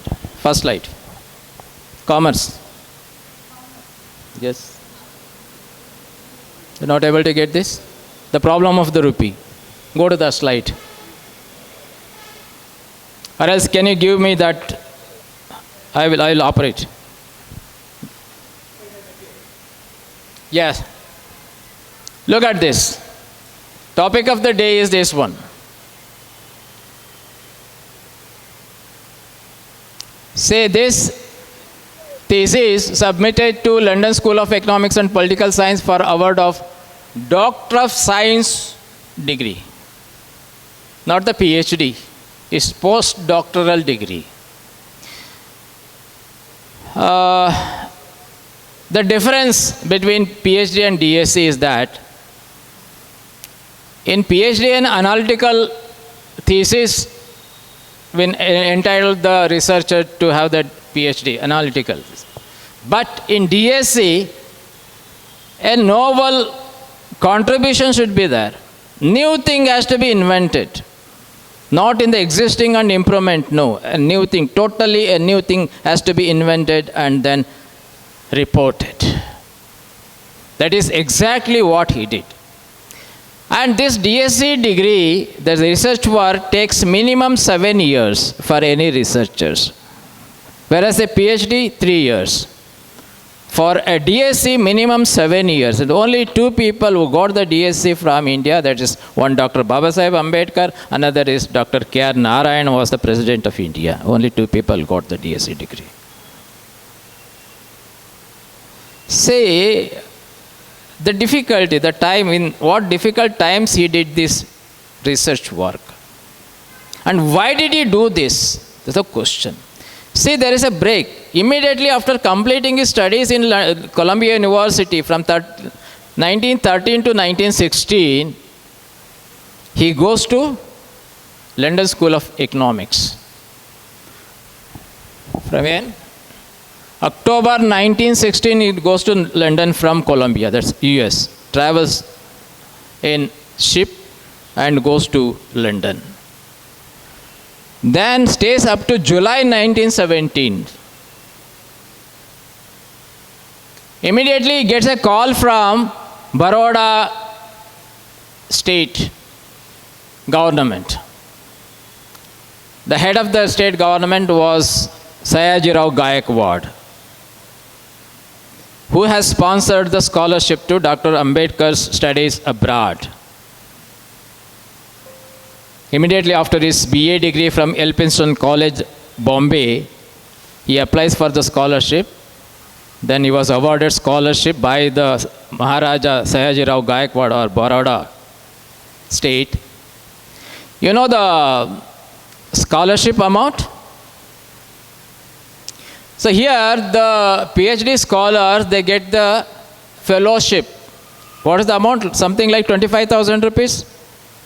Every PhD scholar gets a stipend of about 25,000, fellowship of 25,000 rupees today per month for 3 years. Then what is their contribution? I don't know. That's only the guide and the university will decide. Only on paper. What will be its contribution to the society? Can that finding be used in the society or the system? Can there be an improvement in the economics? Can there be an improvement in the social condition? Or can there be an improvement in the political system? I don't know what improvement has been made with so much of research thesis and other things coming out. 25,000 rupees per month it is spent. You know how much the scholarship was given to Ambedkar when he went to Columbia University? 11 rupees 50 paise per month. How much it comes to for 36 months, you please calculate? Is it 414 rupees?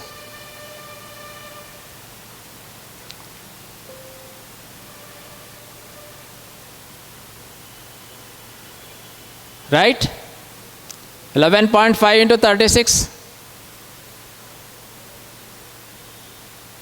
What is the amount? 414. So he was paid a scholarship 440 rupees in 1913 for 3 years, 1916. He saves money out of that 414 rupees. He was married, he had a family, he had children also. He leaves his family, goes abroad for studies. Not for the financial improvement of his family. To find solution for the suffering India. India was suffering. To find solution for the sufferings of India, especially millions of the people who are deprived of their livelihood, for their sake, he went and then conducts the study. He saves money out of 414 rupees. Gets a recommendation from his professor who was the guide for his research work, the evolution of provincial finance in British India, Edwin Seligman, the professor, economics professor in the Columbia University, gives a recommendation letter to the London School of Economics, Professor Edwin Kennan. Edwin Kennan was the economist, renowned economist at that time in London, England. And he goes and joins as the student of the Edwin Kennan with a recommendation letter from his previous guide. The first, of course, he saves money, goes to London School of Economics and joins also in October 1916. Very interesting interaction takes place between the student and the guide. The student is B.R. Ambedkar. His degree was not awarded till at 1927 only. His PhD degree was awarded because of the publication. That has to be published. Afterwards it was awarded by the Columbia University. B.R. Ambedkar goes and joins the London School of Economics as a research student, postdoctoral student, under the guideship of Professor Edwin Kennan, a renowned economist. And he was a very strong proponent of the gold exchange standard for the rupee, along with Keynes. Keynes is another renowned economist. Both of them, or all the economists, colonial economists, they are strong proponents of gold exchange standard for Indian rupee, which was under the British rule. The first interview or the interaction between professor and the student. Professor generally asks, what is the problem you are working for me? Anyone will ask if a student goes to a professor for guidance as a research student, what is the problem you have brought to work under me? Ambedkar says, the problem of the rupee. Edwin Kennan says, I don't find any problem in the rupee. This is the conversation, a short conversation. The student says, I want to work on the problem of the rupee. The guide says, I don't find any problem in the rupee. But the rupee was under the control of the British because it was ruled by British. India was ruled by British. And the British government has assigned gold exchange standard. Note down this point, standard. Every currency of every country will carry a standard. It is that standard that determines its strength. Assigning this standard by the sovereign authority. Assigning that strength, that the standard that determines the strength of that currency. British had assigned the gold exchange standard to the rupee. Ambedkar says, I disagree with Keynes. The rupee should have the gold standard, like what the pound is carrying. The rupee should become independent of pound. It should not depend on pound. Very interesting. Then Edwin Kennan says, do you think that me and then Keynes have been remaining wrong all these days? Yes, he says. A student telling his professor, yes, professor, yourself and your colleague Keynes, they have been remaining wrong on the standard of the rupee, and then I am going to prove it. The students, the research students should have these guts. Telling the professor, professor, you have been remaining wrong all these years. I am going to prove it. This is exactly what Ambedkar is. That is Ambedkar. What is this challenge? It is a foundational anti-colonial challenge to the colonial power. I challenge to your power. And this thesis is the text challenging the colonial rule. So you have been told from the primary school, India got freedom, India has become independent from British. What sense India has become independent from British? They left on 15th August 1947, they left, handed over the power to a group of people here who took the power, and then India became the independence. And every 15th August, we celebrate independence. We have become independent. Fine. What happened to your rupee? When did rupee become independent? Any idea? India became independent politically on 15th August 1947. People become independent, or no, the power became independent, fine. It was passed on to a political party. The two questions. When did the rupee become independent? When did the people become independent? Or when did the people got the freedom? India got the freedom from British rule on 15th August 1947. But when did the people got the freedom? Any idea? When did your ancestor, your father, the ancestors got the freedom? Any idea? Have you ever thought of that? No. We always celebrate 15th August as the Independence Day. Perfect. British left and then we have become independent. Have we become free? Have we attained freedom? When we are made free, and at the same time, when the rupee was released from the control of the pound, the colonial control, whose contribution it is? We have no answer. We have not been told. That is the reason why Ambedkar has to be brought in higher education. I know. Most of you have averse to Ambedkar. You don't like Ambedkar, I know. You are made to dislike Ambedkar. You are made to hate Ambedkar by the system. I know. On one narrative, that he is the one who has brought the reservation, and the reservation has taken away our opportunities. That narrative has created hate against Ambedkar in younger minds.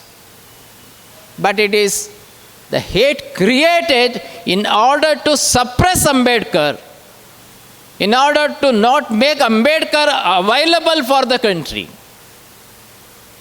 in order to create hate against Ambedkar so that Ambedkar should be totally thrown out of the knowledge sphere. This is the betrayal. This is a great injustice, a big injustice done to the country and to the Ambedkar. Ambedkar Research Center has to repair the damage caused by the hate mongers, the power mongers after the British left. At least British have recognized and respected him. Edwin Kennan respected him, though Ambedkar opposed the colonial dominancy, the dominancy of pound. He did respect. In his concluding word, in his foreword, he writes, British had a broader mind to accept Ambedkar, whereas India has the narrow mind and rejected him.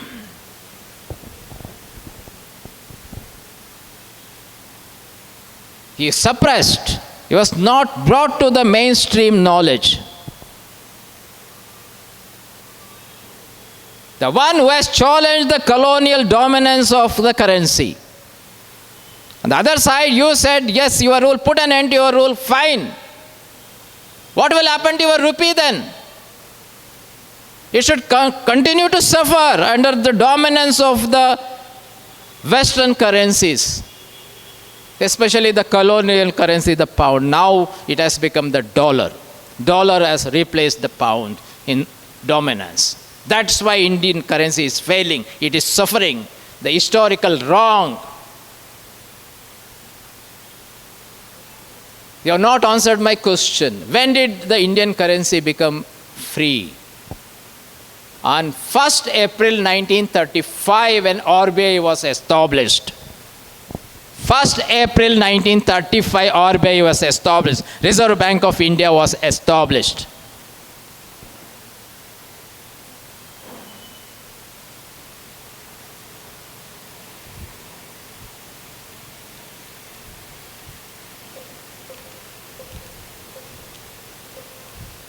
What's happening? This forward is not working. Go to the Reserve Bank of India. Go to the Reserve Bank of India. Yes.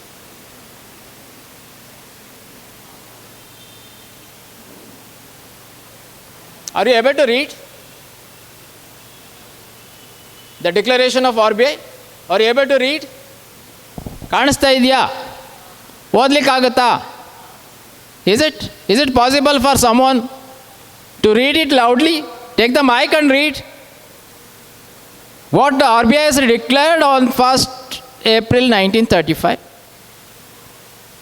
Can someone read loudly? Please give them the mic. One of you, please.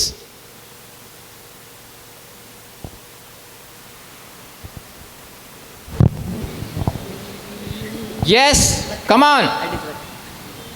Your hesitation will defeat you in your life.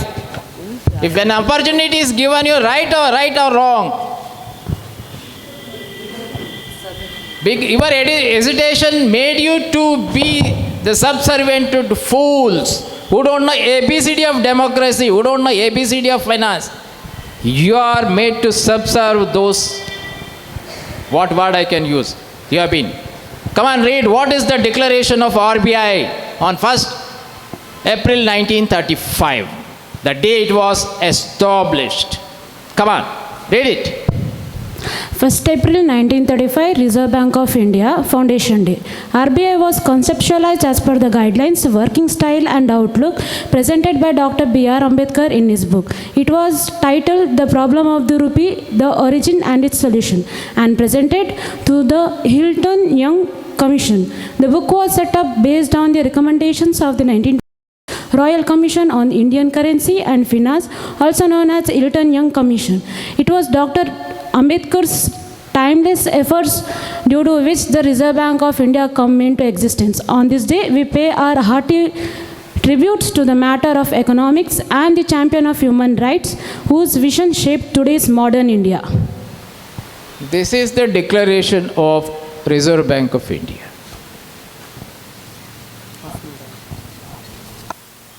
On the contribution of Ambedkar through his research work, the problem of the rupee. Are you able to understand? You have a paper on banking? You have studied at least in BCom? What is banking? Whether that banking includes RBI also? RBI Act? How RBI was established?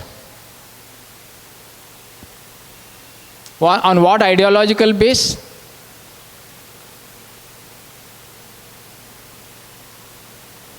On the solution given to the problem of the rupee by Ambedkar and his research thesis.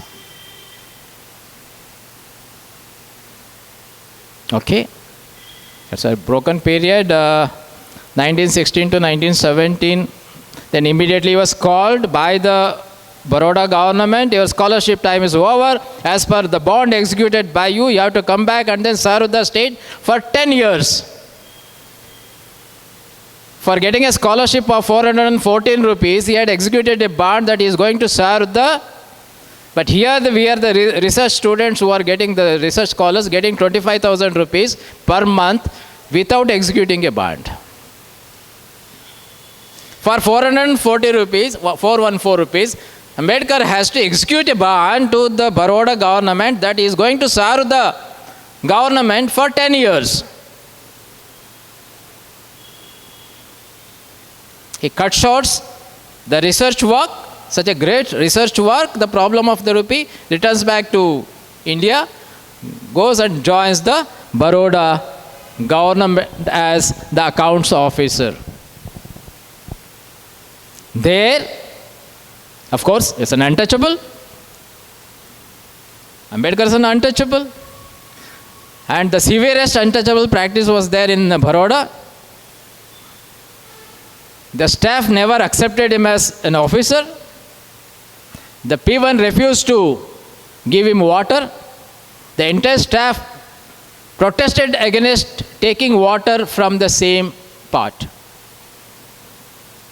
A highly qualified person with MA, PhD, DSc degree of done, highly qualified person, never parallel to him at that time in India. He was refused water in his own office. The P1 threw files on him. He did not want to hand over the file. He was throwing files on him. That was Ambedkar. That is not just, the problem was not just that. He was refused an accommodation by the society. No room for his stay. Such a highly qualified person was refused accommodation. All the religious communities, I don't want to mention each one, all the religious communities, they refused him an accommodation. All. No one. For 1 week he stays in a Parsi hotel. For 1 week. Then the Parsi community attacked him. He was thrown out. A highly qualified person, appointed as an accounts officer. They wanted to appoint him as the Secretary of Finance. He had no accommodation. He goes to Maharaja Gaikwad and requests for an accommodation. 1 room for my stay, an officer, senior officer. Even the Maharaja expresses his inability, helplessness. I can't help you. This is Ambedkar. And he is hated. For what? For he was refused water. He was insulted by his P1, he was refused accommodation by all the religions. All the religions. Now every religion want to own him today. Yes, he is the proponent of this, that. A shamelessness. How you are humiliated, how much insults you caused. Today, what morality you have to claim is as is our proponent, he is on our side. A shamelessness, a shame on you. Returns back to Bombay, joins as the professor of political economy in Sydenham College in Bombay. Right? Meets Sahu Maharaj, the Kolhapur prince. He supports. He declares Ambedkar is going to be the unparalleled leader of the depressed class for the country. Supports the Muknaik paper financially. Then finances his research work. Go back and then complete your research work. Sahu Maharaj gives the scholarship. Go back to the slide. The first slide, that is the problem of the rupee. Yes. Returns on 1920, that July 1920 to complete this research work. Completes in 1923. His first thesis draft was rejected because he has attacked the colonial rule. The colonial rule and the assignment of the gold exchange standard, it is all done to exploit the rupee, the labor of India. In order to exploit the labor of India, you have assigned the gold exchange standard, which I am not arguing. The very harsh words he uses. Using a very harsh words, he attacks the colonial rule. His thesis was rejected because of the harshness of the language. Then he has to soften, rewrite it. Afterwards, his thesis was accepted. Later on, as RBI is declared, the thesis has become the guide for the Hilton Young Commission. It is a commission appointed by the British government to look into the banking and then finance of. Yeah, you have studied the banking, this and that in BCom. That is the history. The Hilton Young Commission comes, and then 10 experts were there, all economists, 5 from Europe and from Britain and 5 from India. All the 10, they were carrying only one book, that is the problem of the rupee. No other study material was available for the Hilton Young Commission, which came to India to conduct a study on the future banking system in India. You have studied the banking in BCom, how the banking system was established. It is the hard work of Dr. B.R. Ambedkar. The problem of the rupee. So ultimately, we'll go to the next slide. Come. Next slide. What happened? Huh? Next. Yes. Correct. Come back. So, this challenge to the colonial rule, it's a challenge to the colonial, anti-colonial text. It has 7 chapters. Totally it is 7 chapters. So it discusses the history of rupee. Starting from the Akbar's rule. In the Akbar's rule, next. Previous. Come back.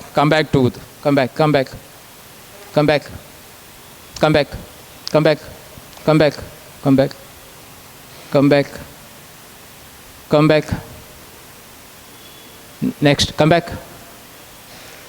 Yeah. We use the word, the name of the currency is rupee, na? Historically, when did the currency got the name rupee? Ambedkar records it at the time of Akbar's rule. There were 2 currencies used. One is the gold mohar, another is the silver rupee. Gold mohar, silver rupee. The coins. The gold coins used in the commerce called mohars, and the silver coins used in the commerce was termed as rupee. Understand? So there, between mohar and then rupee, there was no fixed ratio. If I have to buy a gold mohar, how many silver rupees I have to spend? There was fixed ratio. That was the problem in the system. But both of them were linked to what is called copper dam. The copper dam was the copper coin. By using copper coins, you can purchase the gold. By using copper coins, you can purchase the silver rupee also. There the ratio was given through copper dam. Then it was called the parallel standard, not the double standard. Two coins used standard. Then in the southern India, that was free from upper rules, gold pagodas were used as the coins, not as rupee. Here it's called pagodas, not pagodas. Then very serious observation makes. Disintegration of Mughal empire led to monetary chaos. There was a control so long as the Mughal rule was there. They were using the gold mohar and then the silver rupee, and that system declined.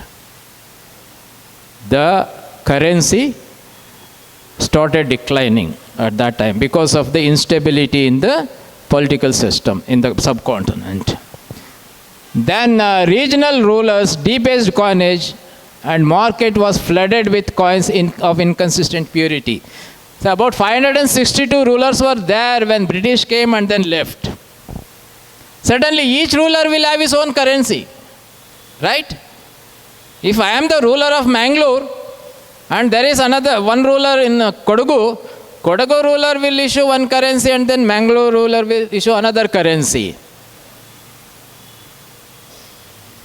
How do you bring parity between the two? The Mangalore ruler's currency and the Kodagu ruler currency. That was the problem what we had during the British period and post-British period also. Of course, during the British period, they brought the rupee and other things. Next slide, please. Next. Then the British played their game. There was a chaos in the currency. They made use of that. They removed gold, then brought the silver as the exchange media. Silver rupee was retained, but that silver rupee was not given any specific value. It was not determined. No standard was given. That has created another problem, but they enjoyed it. The British enjoyed it, exploited. Next slide, please. And this has created instability. That's what. Next slide. Next slide, please. And there were, after that, they proposed for assigning gold standard to the rupee. The silver rupee, they wanted to assign gold standard. To make the people believe that they are doing some favor. No. In fact, this gold standard was introduced in order to relieve itself from its debt to India. In fact, the transaction takes place, that invoice and the payment has to be made, and it has to be made, they are using the gold, and it will be made through gold only. They wanted to introduce the gold standard, but that did not happen. The gold did not come to India. That failed. Next, please. Then they have come to what is called the gold exchange standard.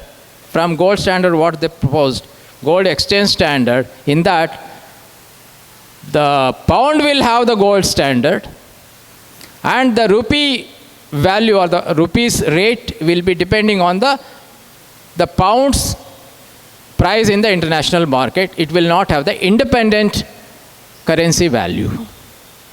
Gold exchange standard. This is the one Dr. B.R. Ambedkar has strongly attacked.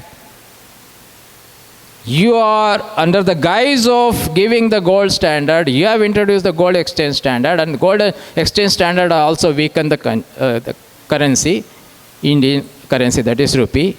He insisted that the gold standard has to be signed. We have come to the solution part. That is the gold standard. Next slide, please. Next slide, please. He makes the suggestions, recommendations. This is most important. This is his contribution. Based on this only, RBI was established. This is the recommendation, it's finding. And this is the new finding based on which he was given the Doctor of Science degree. One of you can just read this. Most important contribution for the currency and the banking system. Just one of you take mic and then read, please. From the boys' side.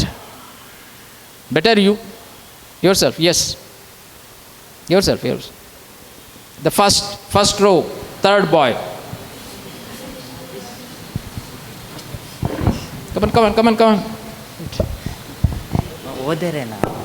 On what principles RBI has established?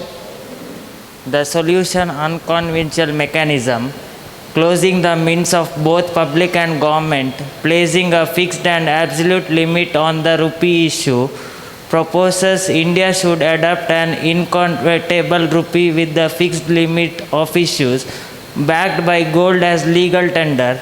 Radical suggestion, government should melt the existing rupee, sell the silver as bullion, use the proceeds for revenue, replace the metallic currency with inconvertible paper. Paper currency was introduced. What we are carrying today, the paper currency. Of course, we have moved to the digital currency also.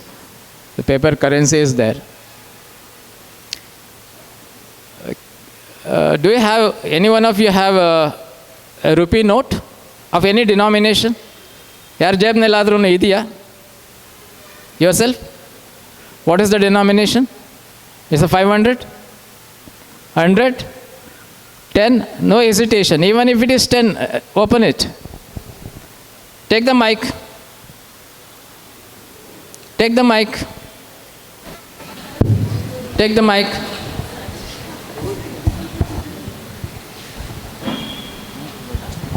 What is there on the, just read the words louder. Reserve Bank of India, Yes, louder. granted by the central government. Yes. I promise to pay the Slowly go. I promise. the sum of 10 rupees. I promise the bearer a sum of 10 rupees. Who has signed below that? Governor Sanjay Malhotra, Oh yes, what is he? Governor of RBI. Governor, RBI Governor. RBI Governor, this note what you are carrying is a promissory note. The paper note what you are carrying is a promissory note. He promises you, the holder of this note promises, I promise the bearer a sum of rupees 10. What does it mean? How he is going to pay you the 10 rupees? Huh? No. Have you ever thought of that? Exchange of gold. How many, you have been using this unknowingly. Its value, it gets its value from that promise given by the RBI governor.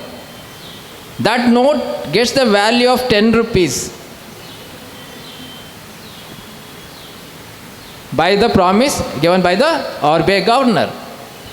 How he is going to pay you 10 rupees if you are carrying the 10 rupee notes?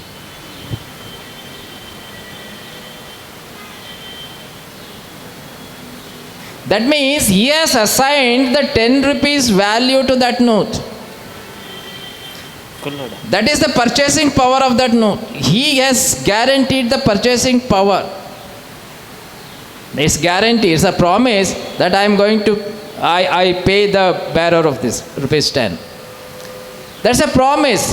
That promise gives the value. But it is inconvertible. It will not be paid by gold. But before issuing this currency, he has to print and then issue, na? He must ensure that the currency that is printed and then issued is supported by the equal value of gold deposit, that is called reserve, gold reserve. That's why the Reserve Bank of India gets the word reserve. It should have the reserve of gold. Are you getting the point? The word reserve means the reserve of gold. Here afterwards, make it habit, at least 10 out of you. I don't have hopes on all of you, because you are looking at the seriousness what you are having. At least 10 out of you. Whenever you read a sentence or a title, whenever you read a title of a topic, consider every word as important. What is the title of the talk? The problem of the rupee, its origin and solution, the banking history of India, banking and finance history of India. This is the title. The problem of the rupee. When we say the problem of the rupee, what do you mean by the problem? Go back to the slide, the problem. It is there in the slide. Go back. Yes. When we use the word problem, or it's even the research problem, we mean that it's a noticeable gap between your desired outcome and your current reality. Yes, my desired outcome is I should score at least 80% in commerce, that's MCOM. That is the desire. I've put effort. I should score at least. It is a very reasonable. You may want to score 90, 95 or even 100. That's a different. 80, fixed, reasonable. What is your capacity then? With the current capacity, are you able to get the 80% in the final examination? You should know your current capacity, how much you can score today. To achieve that 80%, what effort you have to put? Or that gap what you are having is the problem, and the effort what you put is the solution. What is the effort? To score 80%, what are all the things you should do? Collect all the previous exams question papers. Keep working as much as possible until you are convinced that you are capable of answering at least 80% of the questions, the problem and then solution. Understand? Year afterwards, at least for having come from Bangalore, one takeaway for you is that whenever you use a word or whenever you read a title of a subject, focus on the words used, try to find meaning, what exactly it is. When I say the problem of the rupee, what constitutes the problem? The problem is the noticeable gap between desired outcome and then current reality or current strength. That is the problem. Here in the given topic, the problem is the desired outcomes of the rupee. If there is rupee, what is the outcome of the rupee? Stability. You should be able to say, that is, your purchasing power is stable. Your basket is not affected.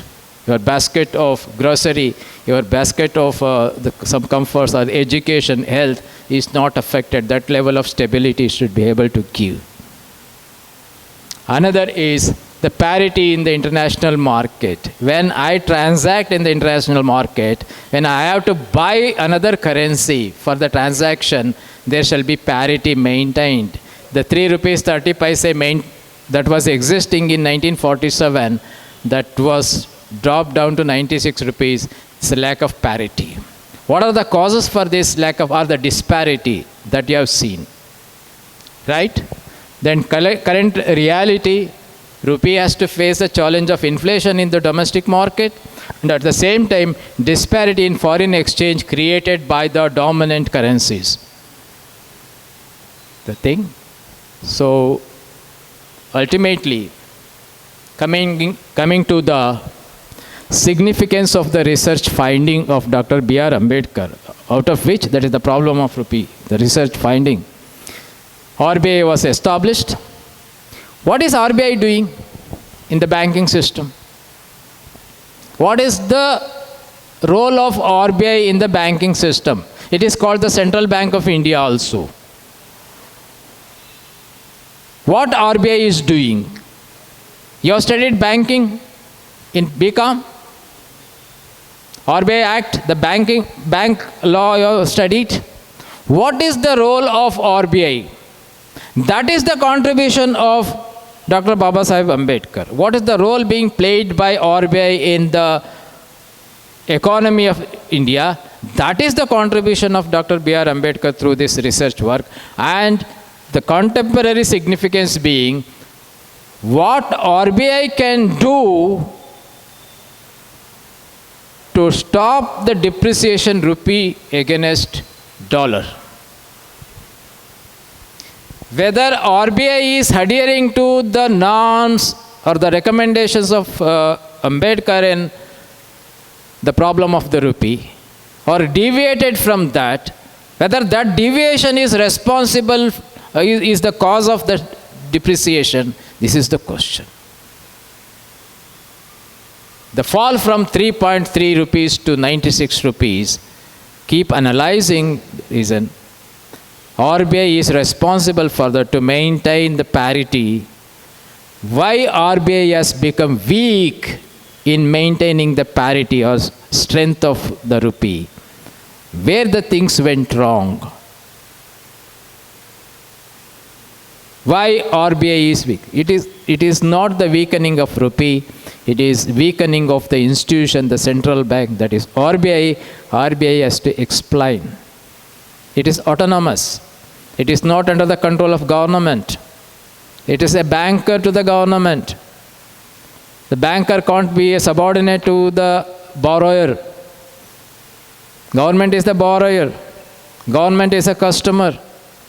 But that promise what the RBI governor has given, I pay rupees 10 to the bearer 10 rupees, that he will pay through the revenues of the government, not from the gold deposit.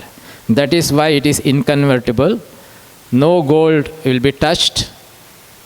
Only the revenue of the government. This promissory note, this promise is a bearing on the revenue of the government. The question remains unanswered. Why the rupee is depreciating against the dollar?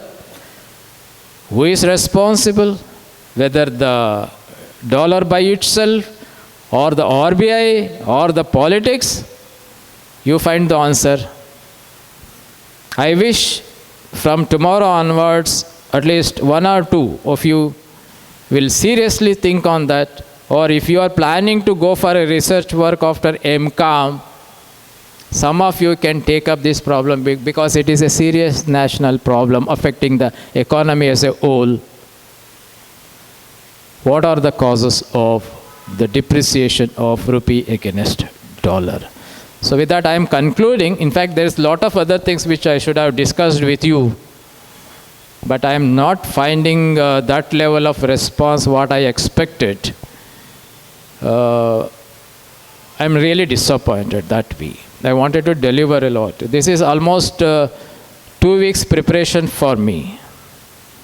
I am practicing a lawyer. I have to go to court and then practice. Since your finance officer called me, I had to respect his invitation. I came. With a disappointment, I say that I have not done justice to the topic. Had you responded, had you shown the response, could have taken you to the different level. It's all right. I am leaving the material to you. In fact, it is there in our laptop. Whoever is interested to take up a work on the research work. Commerce is not just a degree with you carrying the degree and searching for a job. If Ambedkar has just restricted himself for a job, India would have been a different country. He did not confine himself to a job. He went on researching, finding solution for the problem, visualizing India, the better state. He sacrificed his life. During the research work on this problem of the rupee, he loses 3 children. He was staying in London and then children died because his wife was not able to get medicines for the ailing children. They died. That is the sacrifice. And when he drafted the Constitution of India for 2 years, 11 months and 18 days, he was suffering from severe arthritis, high blood pressure, high sugar level, with all that. With so much of suffering, body ailments, he sat day and night and drafted the Constitution. And people now they have started telling that, no, he did not do that job, someone else has done. Shamelessness. So I wish the Ambedkar Research Center will put more effort to sensitize the young minds on what Ambedkar is, what is his necessity for India, for the younger generation, because the younger generation minds are poisoned by tying Ambedkar to reservation. If you people are interested to have a debate on reservation, I am prepared anytime. I will come and then debate on that. Ambedkar's sole purpose is not the reservation what has been seen today. Certainly not. That was totally different view. But he is abused, or else he is suppressed earlier, now he is being abused. Earlier he was completely suppressed. He was not allowed to enter into the public domain. Now because of something he was projected, and then the people started realizing, no. And they have started abusing his name, both the ways. I request the chair, the Ambedkar Research Center, to stop this abuse, to enlighten the young minds what actually the Ambedkar is. I put a word, Ambedkar means dignity. D-I-G-I-N-I-T-Y.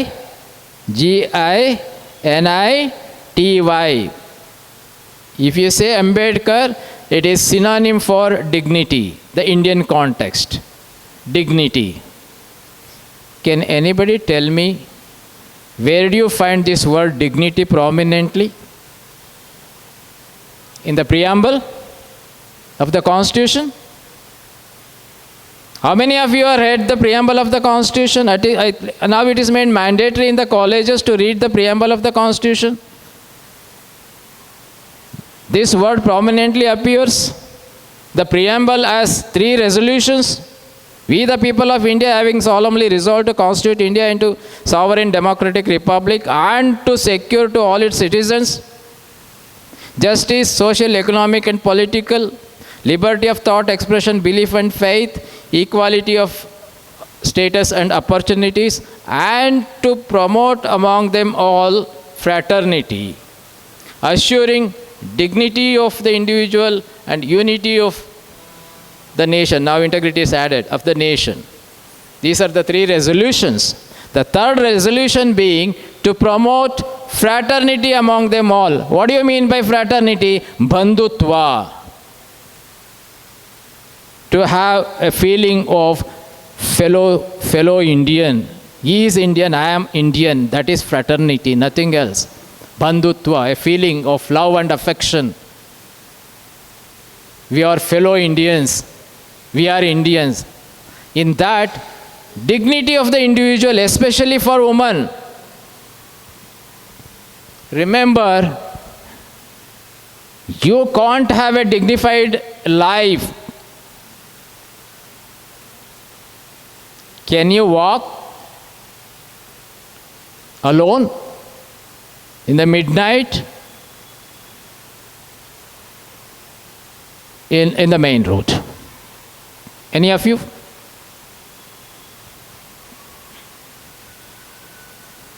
Do you have that freedom? That freedom is the dignity. Can any woman daringly tell that, yes, I can freely walk the road in the midnight without fear, without any harm?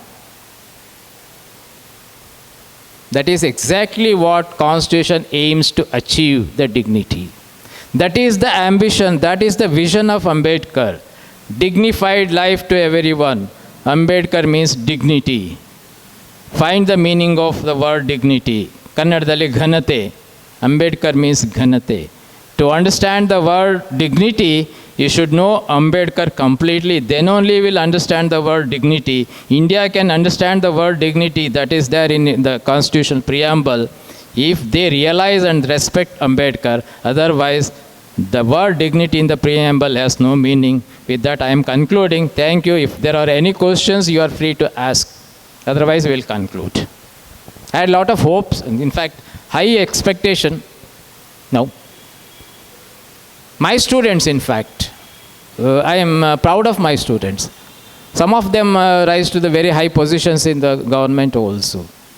I encouraged them. There are a lot of interactions. And I did enjoy that one. Develop at least the questioning habit. Okay? Thank you. If there are any questions? Yes, thank you. Thank you very much, sir, for your informative and insightful session. If we have one or two questions, we can take here. Sir, why do you think that even though after constituting constitution, the Ambedkar is still insulted, but in current society there is many people does not change that mindset. Why do you think, sir?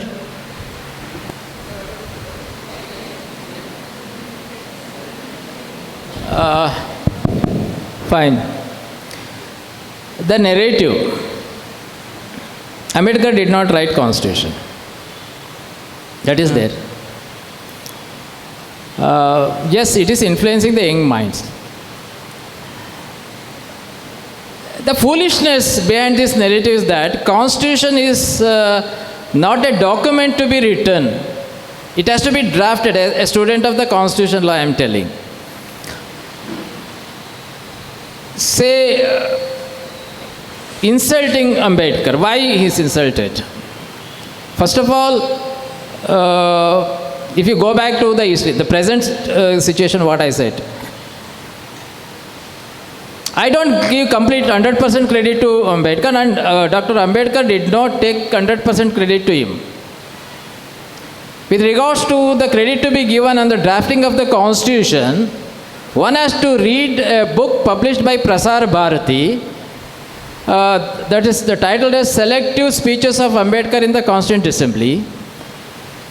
On 4th November 1948, when the draft constitution was presented before the Constituent Assembly for discussion, the second was the concluding speech on 25th, delivered on 25th November 1949.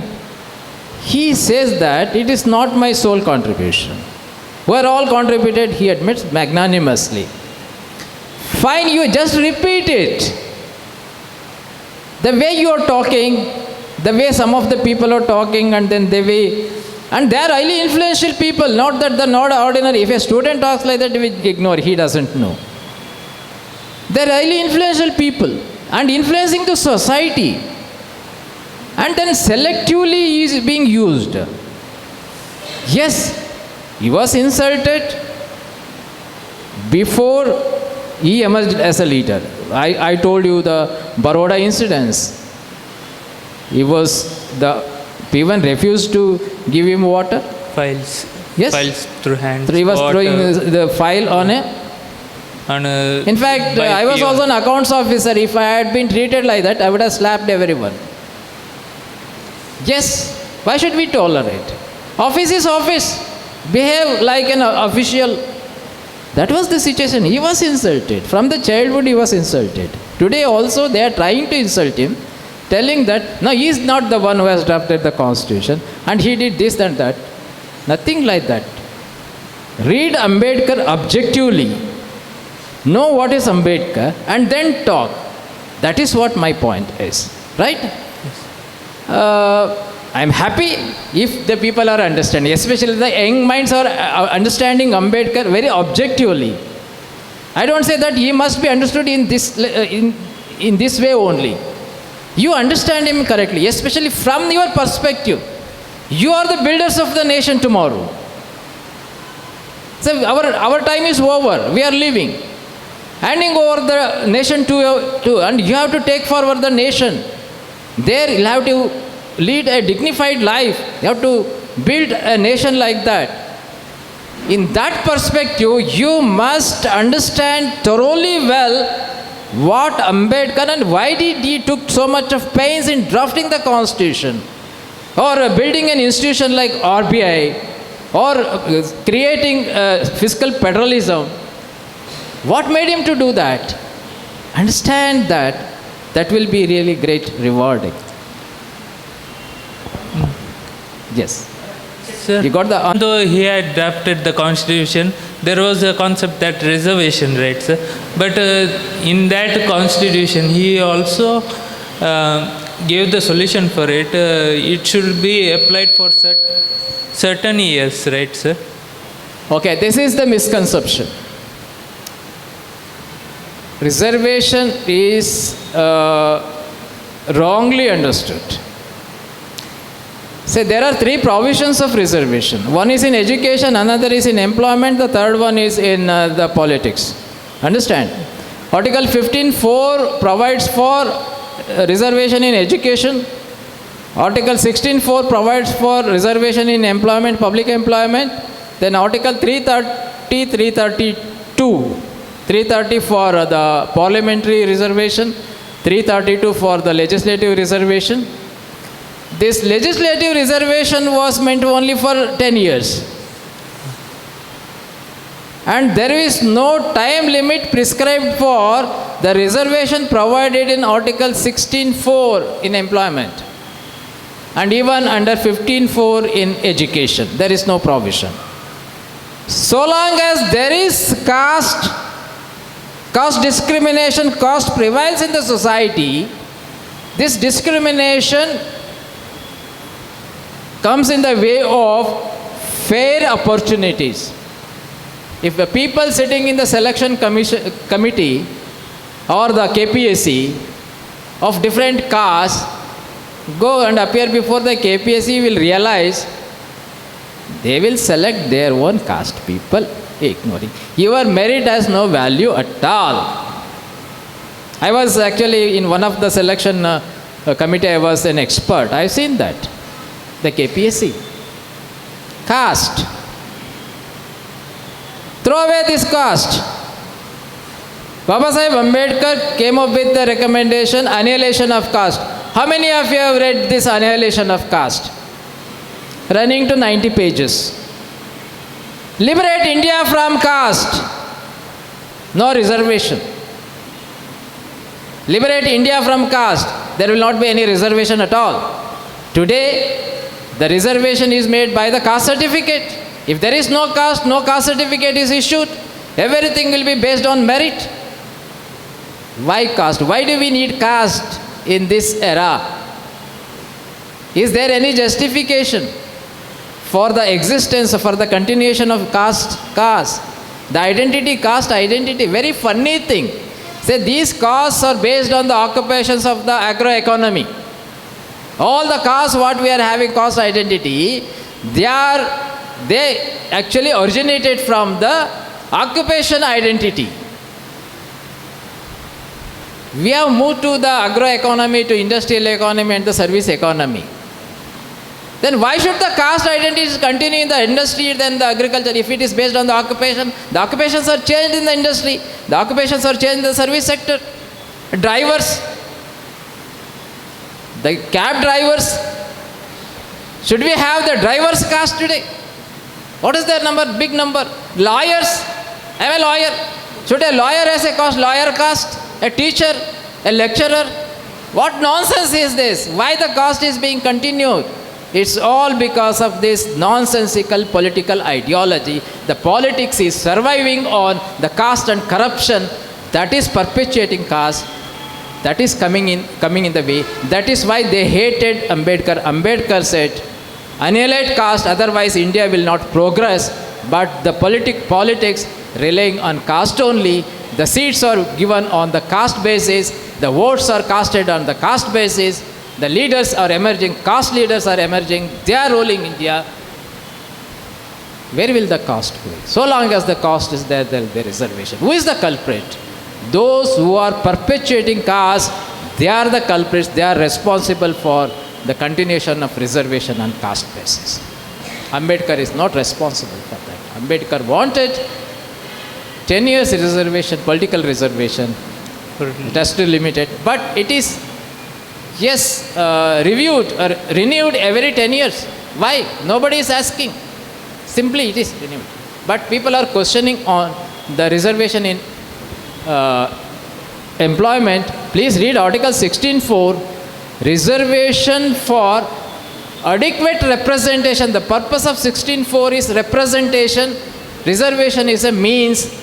What constitutes representation, we have not discussed. Reservation is a means by which is representation is given.